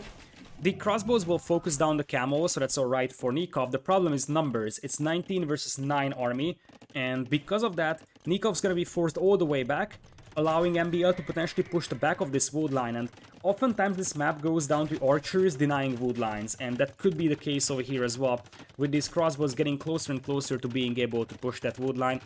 Now, since that knight doesn't have bloodlines and only has +1 defense, the crossbow still melted quite heavily. Nicov is going to be on 3 TCs already. 3 TCs will be there as well for MbL. So resources are still looking pretty decent for both sides, so are the will counts, but this is what I was referencing to. Luckily for Nicov, MbL doesn't have ballistics, but Nicov is still a little slow to react here, and that is -4 wills from Nicov here. Also, crossbows. Oh, look at this. Look at this little zoo here. I'm just noticing this. Oh, that's so cute. Nicov actually trapped a bunch of knights in there with houses. Now he's going to open it up for whatever reason, allowing the knights to run out, although it seems like most of them will just get picked off, and the 3 knights will be traded essentially to 1 crossbowman. Nonetheless, now MbL cleans this army up over here, partially helped by the fact that he was on the hill and he's Tatars, and Nicov is going very, very heavy on stone. I think this sort of wants to be a desperation castle drop. He probably understands that his unit composition is clearly inferior to that of his opponents, and because of that, when you send 10 on stone, that kind of feels like he wants to just go for like a castle drop or so, because Jberos here would make 0 sense. So the only way that you are, or the only reason why you're mining stone like a madman, is because you sort of want to drop a castle in the opponent's face. Over here, nice cleanup by Nicov here on the crossbows of MbL, but now he's gonna have to face another aggression, and the cav archer numbers are starting to rise for MbL, and that's where Malians will start struggling a little bit, because those cav archers will pretty much melt to most things that Malians can actually field. Though, technically Nicov could go double stable knights, and that could be a fairly decent composition here. MbL doesn't have a huge amount of camos, in fact, MbL 0 camos on the field, so knights could work here for Nicov at least temporarily. Nice unit control here from Nicov. He's still pretty much in this game, but he's on the back foot by a considerable margin. It looks like he will just go for the very, very Nicov-esque 5 TC boom. Ends up with TC on the outside and stops mining stone. So, no castles for us. We're just gonna have 5 TCs for Nicov. But MbL is a big boomer himself, so I feel like MbL could potentially add additional TCs as well if he wanted to. And, I mean, yes, it's 5 TCs for Nicov, but he's the one that gets his wood line harassed constantly and just gets his villas picked off on the farms. So, the thing is that 5 TC boom here won't compensate for the fact that you just don't have access to resources because of those cav archers harassing you, and it's going to be insanely hard to stop those cav archers from just picking off villas on all these wood lines. They can run away, go over here, take a couple of villas if Nicov is not paying attention. You can bring a couple of cav archers in here and take down some villas. It's gonna be awfully hard for Nicov to deal with those cav archers now. He sort of needs camels or knights for that. Looks like he's gonna go for full elite skirm, but mobility is gonna be a massive problem right now. Siege Workshop coming in here for Nicov, and his eco feels a little bit battered, I would say. So idols left and right, and this is what I was talking about. This is gonna be insanely hard to deal with for Nicov. Just cav archers diving in, picking off a vill or so, and then disengaging. This time Nicov actually saves all the vills there, and we're gonna have the elite skirms trying to clean this one up. It's still only +1 defense on those knights, so crossbows elite skirms should have no trouble cleaning these up. But it's only elite skirms from Nicov, so it might not be enough to clean this entire thing up here. Cav archers taking the hill over here, picking off the crossbowmen of Nicov. So, looking at the resources, Nicov is floating a huge amount of food. But he doesn't have the goal to click into Imperial, and even if he went to Imperial, I don't really know what he would actually do with Imperial Age. It very much seems like MbL is gonna push up away the Siege Workshop now, and you see that MbL is 3 TCs and 96 vills, Nicov is 5 TCs, 87. And the reason why is because he's constantly getting pushed on his wood lines, a lot of idle time as well on his TCs, because he just has so much idle eco in general. Only 21 on food is not enough for... now it's 23, but still, that's unsatisfactory for 5 TC vill production. And now it looks like MbL is gonna commit. Best thing Nicov can do is try to snap down the cav archers. But this game might be over. If MbL had +2 defense here, he would probably be a little bit more comfortable fighting this. And honestly, this might have been a bit of an overextension here from MbL here. Nice mangonel shot, but ends up missing. And it looks like that +2 defense missing from MbL hurt really badly. That's 1, 2, 3, 4, 5, 6 knights that went down very, very easily. Nicov's gonna go for a defensive castle over here to try and protect, like, this part of the wood line over here. And he wants to play a long game. The problem is that you never want to play a long game against MbL because he's just so good in post-Imperial. And it seems like MbL is thinking about going for, like, full light cav here to preserve a bit of a gold for himself. MbL also has the rage. So MbL can take a castle here. I believe you can fit a castle here. If you can fit a Siege Workshop, you should be able to fit a castle here as well on this ridge. And MbL could go into Imperial and trap this one down relatively easily. Nicov will heal up his crossbows and skirms inside that castle. Bit of a miscontrol of units here by MbL. Runs into the castle fire, loses 2 cav archers and a knight. Could have been avoided, but it looks like he was looking elsewhere. He's now on 4 TCs as well, and indeed, Imperial Age, castle on the hill, and you're gonna have traps coming in. With the Tatar hill advantage and the imp advantage, I see very, very little chance for Nicov to hold this castle here. This is like 95% guaranteed that this will go down. Nicov adding 2 more TCs just for good measure, so Nicov is gonna be on a majestic 7 TC count. The problem is that, I mean, he's 7 TCs and he still has less villagers than MbL, and MbL is on 4 only. MbL now trickling in some light cavalry to the right side, so Nicov knows what's coming. The good news for Nicov is that he could get the Malian unique upgrade, the Tigui, which would make his TCs automatically fire. Could be very helpful at preventing those raids, especially because he has 7 TCs all across the map. So now it's Castle Fire versus Castle Fire, as MbL starts to queue up some Kashik. Nicov wants to go for Farimba camos. The problem here is that Farimba is an expensive upgrade, and even if Nicov queues it up at the beginning of Imperial Age, I don't think that Farimba is an upgrade that gets in very fast. So it would take quite a lot of time until he gets Farimba, and I'm not sure if he can keep that castle alive for that long. Because it very much seems like that's gonna be Farimba camos. Over here could work, and Nicov could also build on Farimba light cavalry eventually for raiding purposes, but that kind of lives and dies with this castle. So Nicov needs to make sure that this is kept alive. Silk armor on the way for MbL. Silk armor will help these light caps stay alive a lot longer against those town center fire. Nicov, for the good measure, he is going for TC number 8. So you can see where is the TC count at. Is there a TC count indicator? Apparently not, but there is 8 town centers now for Nicov. Second castle for MbL. This will make sure that there is no way that Nicov pushes through this ridge. So what Nikov's gonna have to build on is flanking around with the Cavalier, or well, not Cavalier in this case, it's Camos, but Camos light cav and hit MbL's eco, because he will never push through the middle. Nicov will still clean up this light cavalry group over here, but his eco will keep getting raided, and that's definitely far from ideal, obviously. So, oh, that's actually a little sloppy from MbL. He runs into the elite skirms, takes down the Mangonel, but I mean, the majority of his cav archers are still dying over here, and Nicov is even selling his stone, which is a little bit surprising, considering that he needs to keep this castle alive. Battering rams are even coming in here from MbL. That's a good decision, because the thing is that you can't just pull vills to destroy those rams, because the opponent's castle is going to kill those vills. So this castle, I'm not sure how this is staying up for MbL or for Nicov. I don't think that's actually going to stay up at all. Nicov going for TC number 9 now, as indeed he's stacking into heavy camo, but Malian heavy camos without Farimba are quite underwhelming, and that's the only castle that Nicov can get Farimba at, and he just sold his stone, so it's not like he can make an additional castle somewhere else. I feel like this feels really rough for Nicov right now. MbL's army value is almost twice as much as Nikov's, and those Kashik will be an extremely cheap and cost-efficient trading unit. The castle goes down, and indeed, Nicov will tap out, meaning that MbL is 1 game away from qualifying. In this one, so far MbL does what he has to.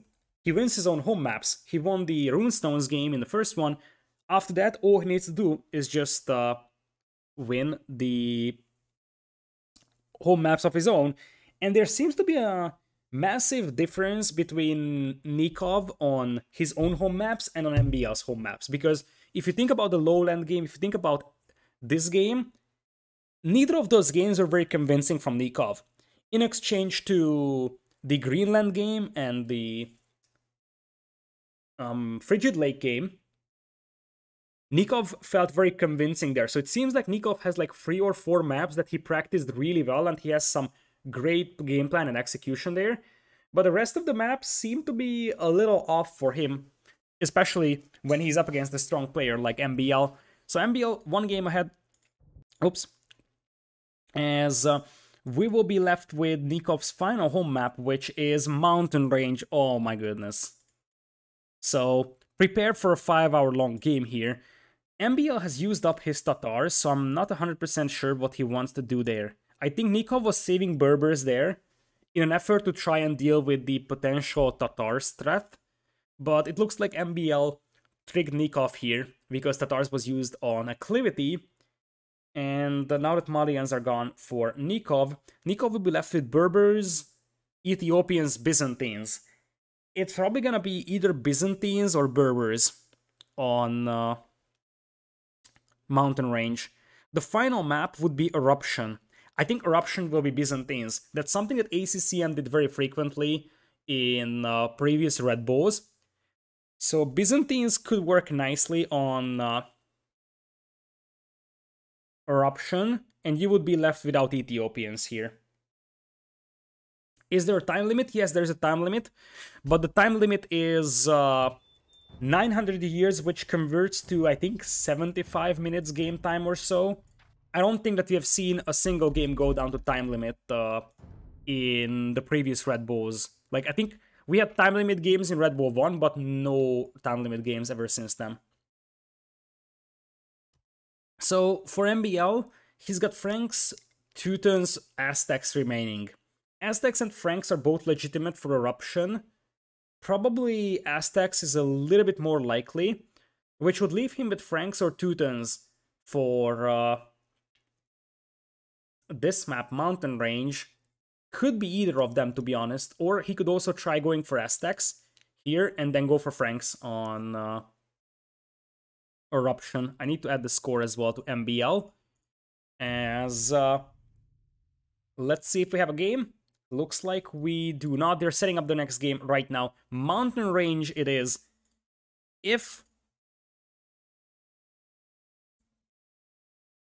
MbL wins this one, he is going into the next round of Red Bull.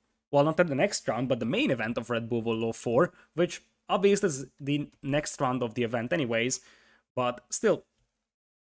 And if Nicov ends up losing here, then he's gonna have to try again to qualify. Obviously, qualifying for Nicov is still going to be,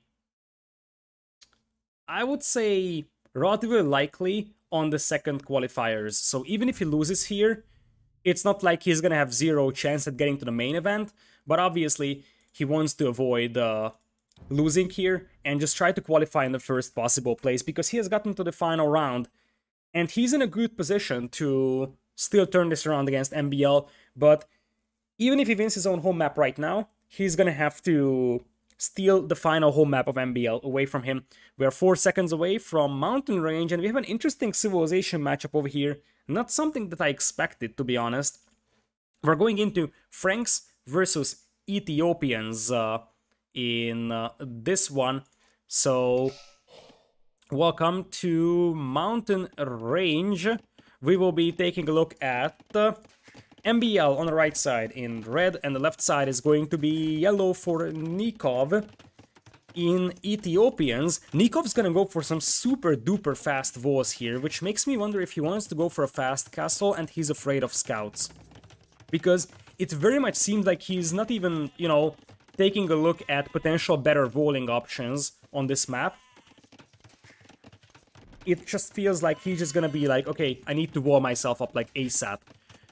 Other side, MbL is also going for some heavy walls, made a stable, but no scouts coming out up until now. It seems like MbL is gonna make 1 or 2 scouts, but I don't think it's actually going to be a huge amount of scouts coming out from him. I can see him going up to 3, and just sort of using that as a map control type unit, making sure that Nicov can just push up against him with a couple of archers, and also it allows him to sort of control the ridge to an extent, preventing Nicov from potentially sneaking a forward siege workshop up at the beginning of Castle Age. And MbL is even gonna go for an archer range here, so he's really scared about those archers, and he's just gonna go for a skirmisher defense. And on the other side, Nicov actually walled out his huntables, which hurts a little bit, pops out the archers, tries to fight that scout. MbL will eventually disengage, and this is a bad fight for Nicov here. That's actually a very, very bad fight. His archers are going down, and I don't see a spearman, and these are valuable archers that get picked off here. So, Nicov is actually going to have to take his scout back home to potentially avoid getting it picked off by the additional scouts that are coming from MbL, but MbL has gotten a very, very good value for his scouts over here. as Nicov is going to try to re-wall this one. There is still no Spearman from Nicov, and without Spearman escort, these archers will never be able to get to the base of MbL. So I'm not sure what Nikov's game plan is here, but I feel like MbL, with the couple of scouts that he made, a couple of defensive skirms, I'm starting to like his position a little bit better. Keep in mind, MbL has horse color because of Franks, and Nicov does not, so the long-term eco is slightly better right now for MbL. And Nicov kind of seems to be cornered within his own base here. Still no Spearman, so... And there is a hole here, by the way. So this house doesn't plug this hole in. There is a empty tile. Technically, MbL can run into the base of the opponent here if he wants to. And Nicov will probably try to play this one with camos against the potential knights and scouts of his opponent. MbL getting close to clicking up, so is Nicov. Nikov's food count seems to be a little bit better over here, and he ends up being able to take at least one of his huntables, because this deer actually got scared by the scouts from the outside, and it ran all the way in here, so Nicov was able to take it. That's a bit of an advantage there for Nicov. First to click up to castle will be our yellow player, whereas on the other side, for MbL, he is going to be lagging behind a tiny bit, but that's not something that's very, very significant. MbL's army was a little bit more food heavy, so that's probably the reason why he's behind by like 20 seconds. Not the end of the world though. MbL's at 17 farmers, Nicov is at only 9, although as I said, Nicov doesn't have horse color, so it's probably good that he only has 9 farmers at this point. So the main question now, how is this game going to continue for these players, because this map is not really a good map for aggressive gameplay. It's very well defendable. Most of the fights are going down in the hill in the middle. Everything else, I don't think this is aggressive enough. So this doesn't really suit the playstyle that Nicov has done on the Runestones game or the Frigid Lake game, this aggressive scouts and archer style gameplay. It very much seems like MbL might even continue with elite skirms here. So he knows exactly he's up against Ethiopians that are relying heavily on their archers, so might as well go for elite skirms because he's going +1 defense, +1 attack, and he's massing skirmishers and adding a second range. It's possible MbL will try to play like a knight elite skirm play with a forward siege workshop, because Nikov's gold mine is very exposed here, so it's possible that MbL could potentially push away Nicov from here with a good and aggressive assault. Second stable on the way for Nicov, but I just feel like seeing stables from Ethiopians is a little bit underwhelming, because after all, the Franks will love if Ethiopians go for stables. Ethiopians always want to go for archers, and indeed, here comes MbL, he's up to Castle Age, he's gonna have to wait until Elite Skirm, which he clicks right now, Elite Skirm, Boso, as Nicov is pushing up the hill. MbL will have to abandon his hill here though, because he doesn't want to fight this one without the Castle Age upgrades on those skirmishers.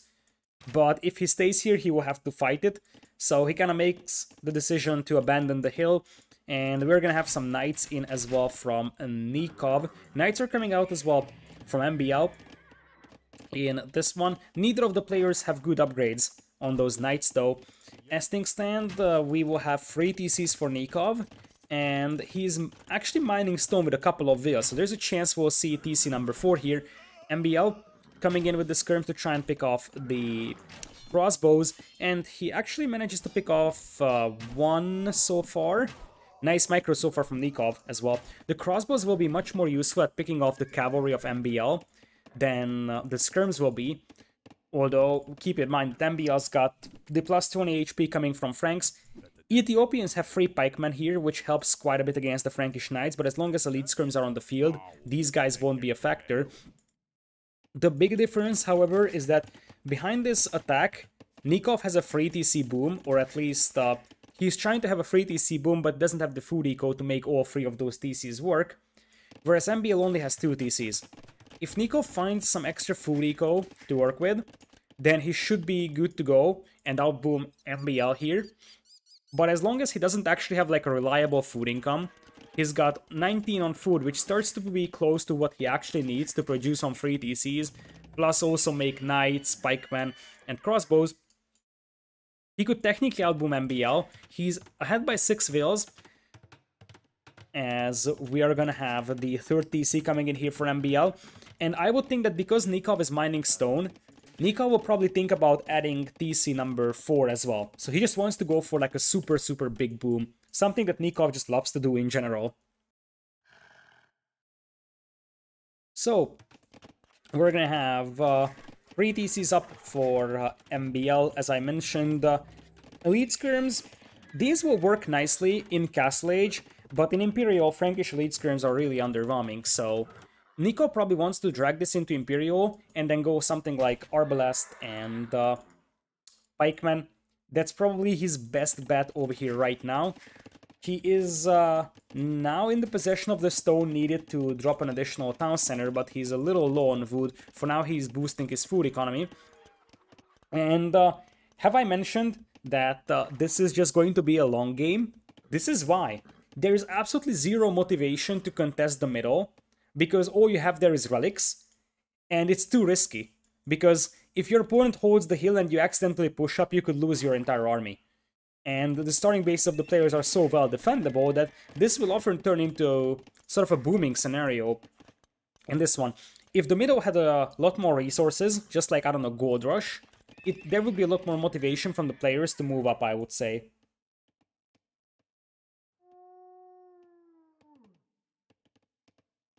So, now Nicov can afford the 4 TC if he actually wants to, as he's going to prioritize ballistics first. I wonder why he's mining stone, because now he's sending 5 on stone, so there's a chance that Nicov is thinking about castle in the middle instead of an actual 4 TC now. Now we're gonna have MbL with 3 TCs, adding a 4th one on the right side, so MbL is gonna go for the big boom here, still behind by 4 Vills, but he has wheelbarrow and Nicov is just now finishing wheelbarrow over here. No overchop on MbL's wood line over here, as Nicov is trying to find a way inside. MbL will not dispatch his army to clean this one up. He will just not send anything. That's a little bit surprising here from MbL. What is MbL doing? Hello? What was this from MbL? He's just now sending back the Elite Skirms, but he lost 4 Vills. MbL seemed very, very slow to react here, because the Elite Skirms are now coming back, but like that was 4 Vills being picked off. At first I was also thinking about maybe MbL crashed, because oftentimes when players don't react for so long, you suspect that their game crashed or so. But it doesn't seem like it, because now MbL is controlling his army. It was just a very slow reaction from MbL for whatever reason. And now it's a 4 TC as well for Nicov. Nicov still has a decent amount of crossbows here, and those Elite Skirms are missing +2 defense. So this is technically a fight that Nicov might be happy to take. Remember that there is no ballistics for MbL, and Nicov does have it. So Nicov might be happy to just out-micro these skirms, and that's exactly what he's doing, or at least that's what he's trying to do. He's also taking down the stable here, and I'm starting to feel like Nicov is pulling ahead. Look at this. He forces MbL to go for the ballistics with Franks, which is not ideal, but the resources. Look at Nikov's resources. That's almost imp resources. MbL is not that close to Imperial. He's not impossibly far away, but at this point Nicov should just pull back, hold the hill, go into Imperial, and I'm not gonna lie, he might need to go for a very aggressive castle once he gets to Imperial and Arbalest, because Imperial Age Arbalest from Ethiopians would melt these Elite Skirms with no defense upgrades, and more importantly, MbL Skirms are sort of getting caught off guard here, and the Knights can just jump on them for the time being. It looks like MbL is going to tech into scale barding finally, but this time I feel like the unit composition is way better for Nicov. So what we have seen in the previous game for MbL, with their unit composition being way better, now it's Nikov's unit comp that's like light years ahead of MbL's one. This wolf apparently refuses to attack everybody, so he's just big chilling there in the middle. But Nicov is gonna go for the map control style castle over here. I would love to see Nicov, now that he has the middle ridge, picking up relics, because if this goes into a very, very long game, controlling 4 or 5 relics could be a massive advantage over here. Tumbling now comes in.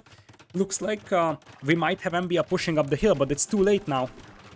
The castle will be up, and Nicov is getting closer and closer to winning this home map once again. Now he's firing down hills. with Ethiopian crossbows and Thumbring. The Knights of MbL are coming in here, but this is a disaster fight for MbL. Nikov's Knights were able to surround the skirms, and many skirms went down. Nicov can now jump into the castle, and this was an excellent engagement for Nicov here as well. Funnily enough, in this 20-minute long game, we only had 20 kills and 12 deaths from Nicov. So it wasn't really intense in terms of fighting, but look at this. MbL had to commit everything he had to this army. Knights and elite skirms. He will try to push up Nikov's eco here. Nicov has to be careful not to get overrun by cavalry. But Nikov's gonna be in Imperial in a matter of moments, and when he gets there, with Bracer and Arbalest, he should be able to annihilate this army over here. So MbL needs to fight this one right now, but it's impossible because there's a castle protecting these units. So I think Nicov just needs to garrison these units until these are Arbs. And when they are Arbs, he needs to unpop them, and he can win this one. Indeed, he jumps into the castle over here, jumps out on the other side, and now MbL knows that he needs to fight this one, he just can't. That's the simple explanation of what we are seeing right now. He will pick off a couple of villas, and MbL's eco is still better, but that won't stop Arbalest with Bracer now. So they will just annihilate the cavalry. Even with the cavalry having the hill, that's going to be insufficient, and the castle is just going to take down the majority of those skirmishers here. So MbL's army is going to evaporate in the next couple of moments, and from that point on, Nicov can just start making trebs, start shelling TCs. He knows that his opponent is not in Imperials, he just needs to take down TCs to prevent MbL from getting into Imp. MbL knows that as well, and Nicov once again takes his home map, which brings us to the decider game. Still, Nicov hasn't won a single game on the opponent's home map, and he's gonna have to get it in the last game over here. That's going to be Eruption, which is not a bad map for this one because it's a resource control style map. An aggressive play from Nicov could actually yield him a victory, but it's still going to be sort of an uphill battle from what we have seen so far. Let's take a quick look at the remaining civs. Franks are gone for MbL, and Ethiopians are gone. It's probably gonna be Berbers. If you think about that, it's probably gonna be Berbers, because the two options here are Teutons and Aztecs. Aztecs, what can they do against the Berber Knight Flood? Sure, monks could work, but I feel like Nicov is thinking about just going for a super aggressive Berber Knights play, like triple stable knight, and overrun the opponent. If MbL goes for Teutons, then Nikov's just gonna go for Camels. If MbL goes for Aztecs, MbL needs to go for like pikemen and monks. Even then, it's gonna be hard to stop a Berber Knight Flood. So, civilization-wise, Nicov has all the tools he needs to win this one. So, let's see if we have a game or not. The winner gets into the final round of... Well, not final round, what am I talking about? The winner gets into the main event of Redbull Wololo 4. And we'll have a chance to fight for a $30,000 prize pool. Whereas on the other side, the loser is going to have a chance to redeem himself in the next week. However, obviously, considering that Empire Wars can always yield some surprising games, it's fast-paced, one bad move can lose you the game. It's always a bad situation when you have to replay an entire, like, 6-round qualifiers. Obviously, for these players, the first couple of rounds aren't dangerous because they are facing so weak players compared to their skill level. But starting from, like, round 4 on, every matchup can be their last because Empire Wars has a lot of upset potential, especially in, like, best of 3s, where if you just look away for a second, you might have lost 2 games. We're going to Eruption, and the game is gonna be a bit of a surprise from Nicov.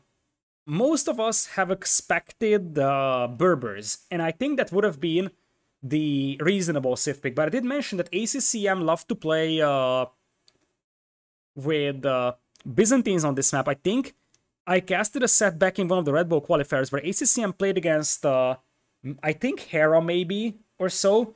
ACCM was a massive underdog, and he went for Byzantines and won Eruption. It looks like Nicov is gonna go for the same idea here. It's gonna be Byzantines versus Aztecs here. The final game, the winner gets into Redbull Wololo 4, and indeed, what will Byzantines do against Catapracts in post-Imperial if we get there? The problem is, how are we getting there? Because I feel like early game, Aztecs will dominate Byzantines by a massive, massive margin. So we are gonna have game number 7 over here. It couldn't be any closer than this one. We're gonna have Nicov on the right side as yellow Byzantines. Left side, we will have Aztecs for MbL in red. A civilization that are massively favor early game. And while Catapracts could indeed be a good unit for Nicov in the long run, I just don't see that happening in the foreseeable future. And until then, you're most likely gonna have problems against Aztecs with the Eagles, with the Monks potentially. It very much seems like MbL is just gonna make a couple of Eagles and go for sort of a fast castle-ish play, wall himself up, not even a single range being added. He will probably play this one with Eagles and Monks. So the question is what Nicov has on his mind. He probably expected Aztecs to be picked here by MbL. So he's going archers. I don't like that. I don't like this from Nicov.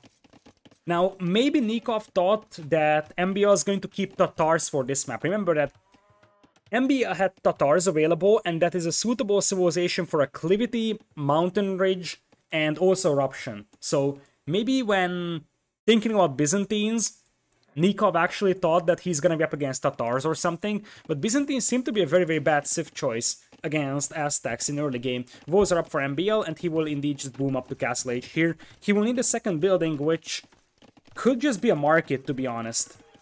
Because honestly, he's got a blacksmith, and he doesn't want to go archers, so might as well be a market overall. Other side, for Nicov, he is coming out with a couple of archers, just to make sure that he can actually finish these walls. Archers with fletching will be able to destroy Eagles in low numbers, especially when the Eagles don't have the defense upgrade, but eventually Eagles will prevail. Now, I feel like for Nicov, this might be risky, but what if he goes straight to Catapracts with an early castle, just like MbL did with the straight plumed archers on lowland? It's risky, especially because your early Catapracts are very exposed to conversions. But if MbL is not playing super aggressive, and you have a defensive castle somewhere around over here, straight Catapracts might work. It's a risky call, I'm not gonna lie, but I just don't see crossbows being able to beat Aztecs here. That's my problem, that anything before Catapracts for Byzantines just dies to Aztecs really badly. Like, knights will be converted very easily by monks. Obviously, same for Catapracts, but at least the Catapracts play would give you a defensive castle, and it would give you something that deals with pikemen even. So MbL clicks up first, and Nicov, I see stone miners being sent out. So Lida might be right here. It might be a straight Catapracts play.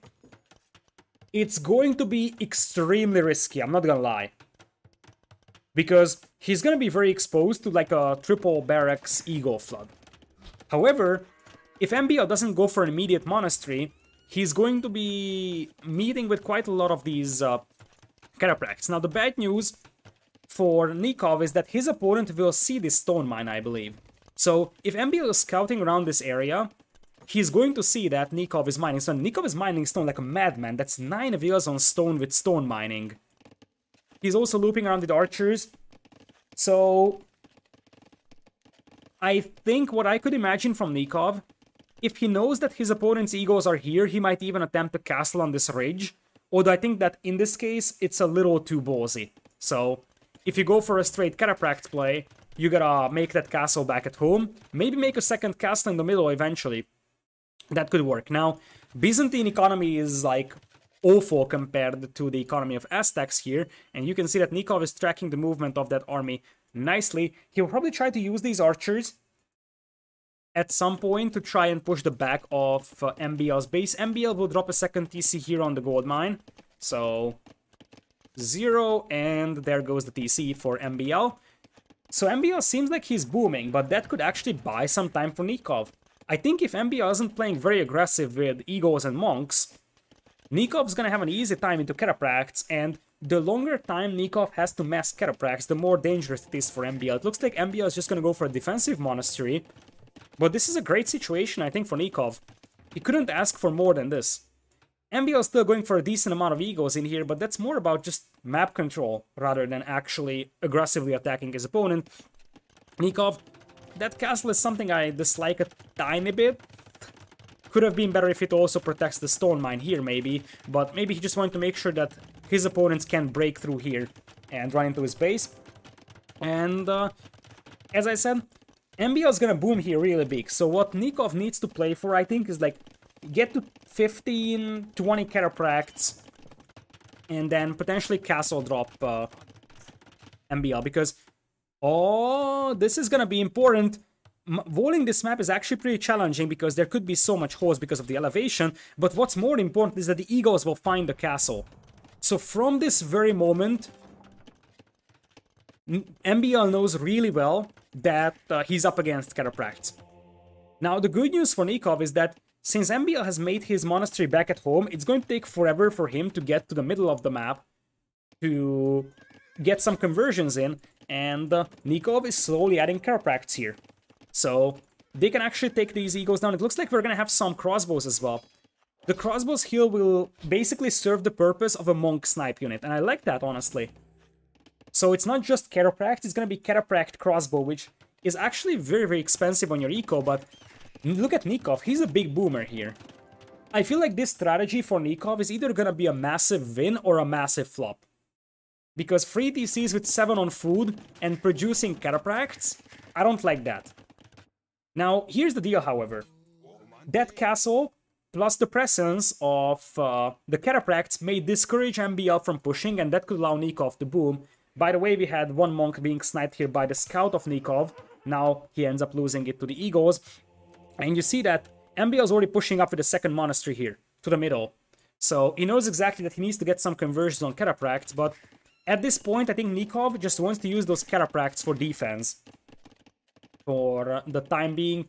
I'm not sure if Nikov's army is enough here to hold this one, but 4 Catapracts plus a defensive castle plus crossbows to snipe monks may be enough to discourage MbL from attacking. Now, this is definitely not enough for Nicov to attack MbL's base though, and MbL is picking up relics, or at least he's going to think about picking up relics soon, so this one and this one could be in his hands, and it looks like Nikov's gonna push out. I don't like this though.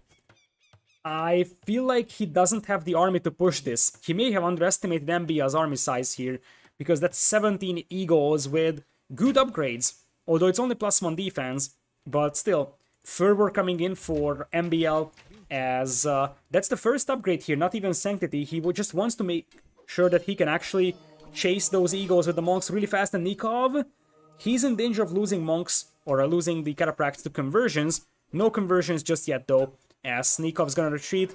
He still needs to be very careful not to lose those Catapracts to conversions because they're so expensive. Crossbows are trying to dive in and pick off the monks, and the Eagles just slaughter them. This is an awful fight for Nicov, and as I said, he doesn't have the army to break out of his base now. What he could do is just boom on free TCs and play a defensive gameplay. MbL's gonna have a better eco, that's guaranteed. But maybe Nicov with the cheaper Imperial Age, he can match MbL's imp timing, and then once he gets to like 20-25 Catapracts, the monks will no longer be a factor.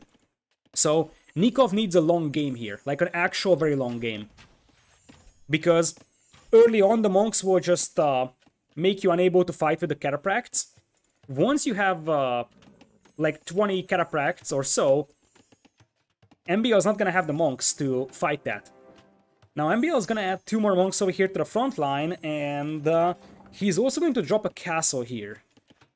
So now the question for MbL is that MbL knows that he needs to win this game relatively fast, because if he allows Nicov to get to good Catapract numbers, he will just get destroyed. So in this very moment, MbL, I think, wants to go into Imperial with those resources and trap that castle down. Just like in the lowland game, where trapping down the castles on the Mayan side would have helped avoid Nicov getting overrun by plumed archers. Here, in this case, the key to victory for MbL is destroying this castle.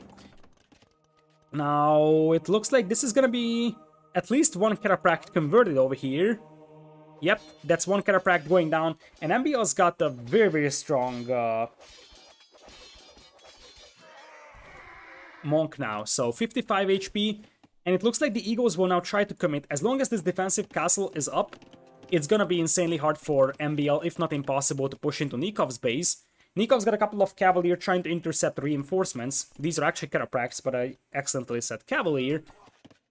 So, what I don't like for Nicov is throwing away the crossbows like that. He's trying to snipe monks, but that's not really working here. Imp times will be very even. And the good news for Nicov is that he's gonna have a sturdy castle because he's Byzantines. The bad news is that he needs that castle. If that castle goes down, Nicov has no chance. Those are the Catapracts. The Catapracts are the key to win here. Nicov is imping as well. He's gonna be behind by 30 seconds. He will also have access to Bombard Cannon, which is something to pay attention to. Bombard Cannons here could decide the outcome of the fight in here. Keep in mind that Nicov is also on a timer because of the gold, but for now, that's not something that he's gonna have to worry about. And Nicov is going to be dropping a university. He knows that he needs Bombard Cannons over here. As I saw a random scout from Nicov, but it just ran into the castle of MbL. MbL is 12 on stone, so he wants a second castle here, and remember that this is a resource control map, so you can just starve your opponent out of gold by holding the middle and, you know, slowly losing control of it. So, second castle on the way for Nicov. Nicov needs a big group of Catapracts, but even then it's gonna be hard because that's a lot of monks from MbL. It still requires a good monk micro to ensure that those Catapracts actually get converted in large quantities, but that's a lot of monks. And with Redemption, they will be able to convert Bombard Cannons as well once they get block printing, especially for the extra range. And it's 60 HP as well. And more importantly, that's Redemption for you. Nicov actually is going to have to delete the Blacksmith because the Monk is coming in here. And Nicov wasn't prepared for this one. Look at the masterpiece. And you either delete it yourself, or MbL is gonna convert and delete it. Now, it looks like we're gonna have some crossbows out for Nicov to prevent that one from happening. And I saw Elite Skirm being added here as well for Nicov, which is somewhat puzzling. I would understand Catapract and Orb to try and pick off monks, but Elite Skirms, it feels like it's still going to be your monk snipe unit. But it may be because of the gold efficiency for Nicov, because he's running out of gold and he probably wants to convert all of his resources into Catapracts, but he's not making Catapracts either. Look at this. Both of these castles are idle. Nicov actually is going for like full Arbalest Elite Skirm here. He probably thinks that, hey, MbL doesn't have a lot of Eagles, but MbL can switch back to Eagles in 5 seconds. I don't like this anymore. And the thing is that Nicov actually wants to go for Bombard Cannons here, I assume, with fast chemistry, but I don't see a Siege Workshop. Rebs are very late here. I am starting to dislike this massively for Nicov. I feel like he's going to lose too much ground. And this is the danger of Eruption. He's gonna be forced to fight up hills, just now grabbing the first trap in here. And he's gonna be fighting up hills in this one. Like, he's going to do one big fight to decide the game and decide the series. So, if he can win that fight, then he's got a chance at winning this game. But it's going to be all about one decisive fight, and Nicov is just massing Catapracts left and right. MbL's got 13 monks over here. That feels way too much, and the Skirms will never be able to touch those monks because the castles will kill them from a distance. Nicov is going to lose the first castle over here. Ballistics for Nicov, and now the Eagles will just jump on those Skirms. Here it goes, but I don't think that Nicov has the beef to fight this one. That's going to be so many monks, and all the Catapracts go down. This is game over.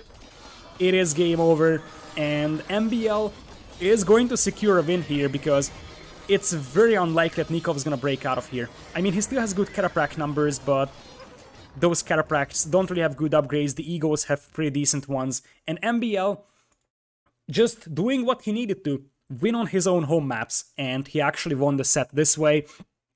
So that was the main problem for Nicov. He never was able to take away a home map from the opponent, and I am fairly certain that there is going to be a lot of AoE zone drama about the first game of the set, because in retrospective, that decided so many things. The neutral map falling into the hands of MbL after that crash and complete restart. That's going to be a lot of drama about that.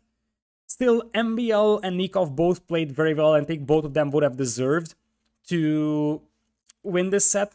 But MbL is the one that felt very, very confident on his own home maps. This was an awkward set because every single player felt really good on their home maps and pretty underwhelming on the opponent's home maps. So, like, if you think back to the Lowlands game, this game, and the Acclivity game, Nicov felt like he didn't really have a good game in those on MbL's home maps. Other side, MbL didn't really feel very comfortable either on the home maps of Nicov, so at the end, whoever won the neutral map ends up qualifying, and that is MbL. So Nikov's gonna have to retry next week, and Nicov usually gets to Redbulls through qualifiers. He's gonna have to do it once again next week. He's definitely gonna be one of the favorites to qualify next week though, so nothing is lost there for him, but obviously he was so close to qualifying, and probably it's going to be more nerve-wracking qualifying or trying to qualify in the second qualifiers, where if you lose, you will have no more chance to get in there. So yeah, Nicov is gonna have to play another weekend to get to Redbull Wololo 4, whereas MbL ends up winning this set and gets into Redbull Wololo for main event.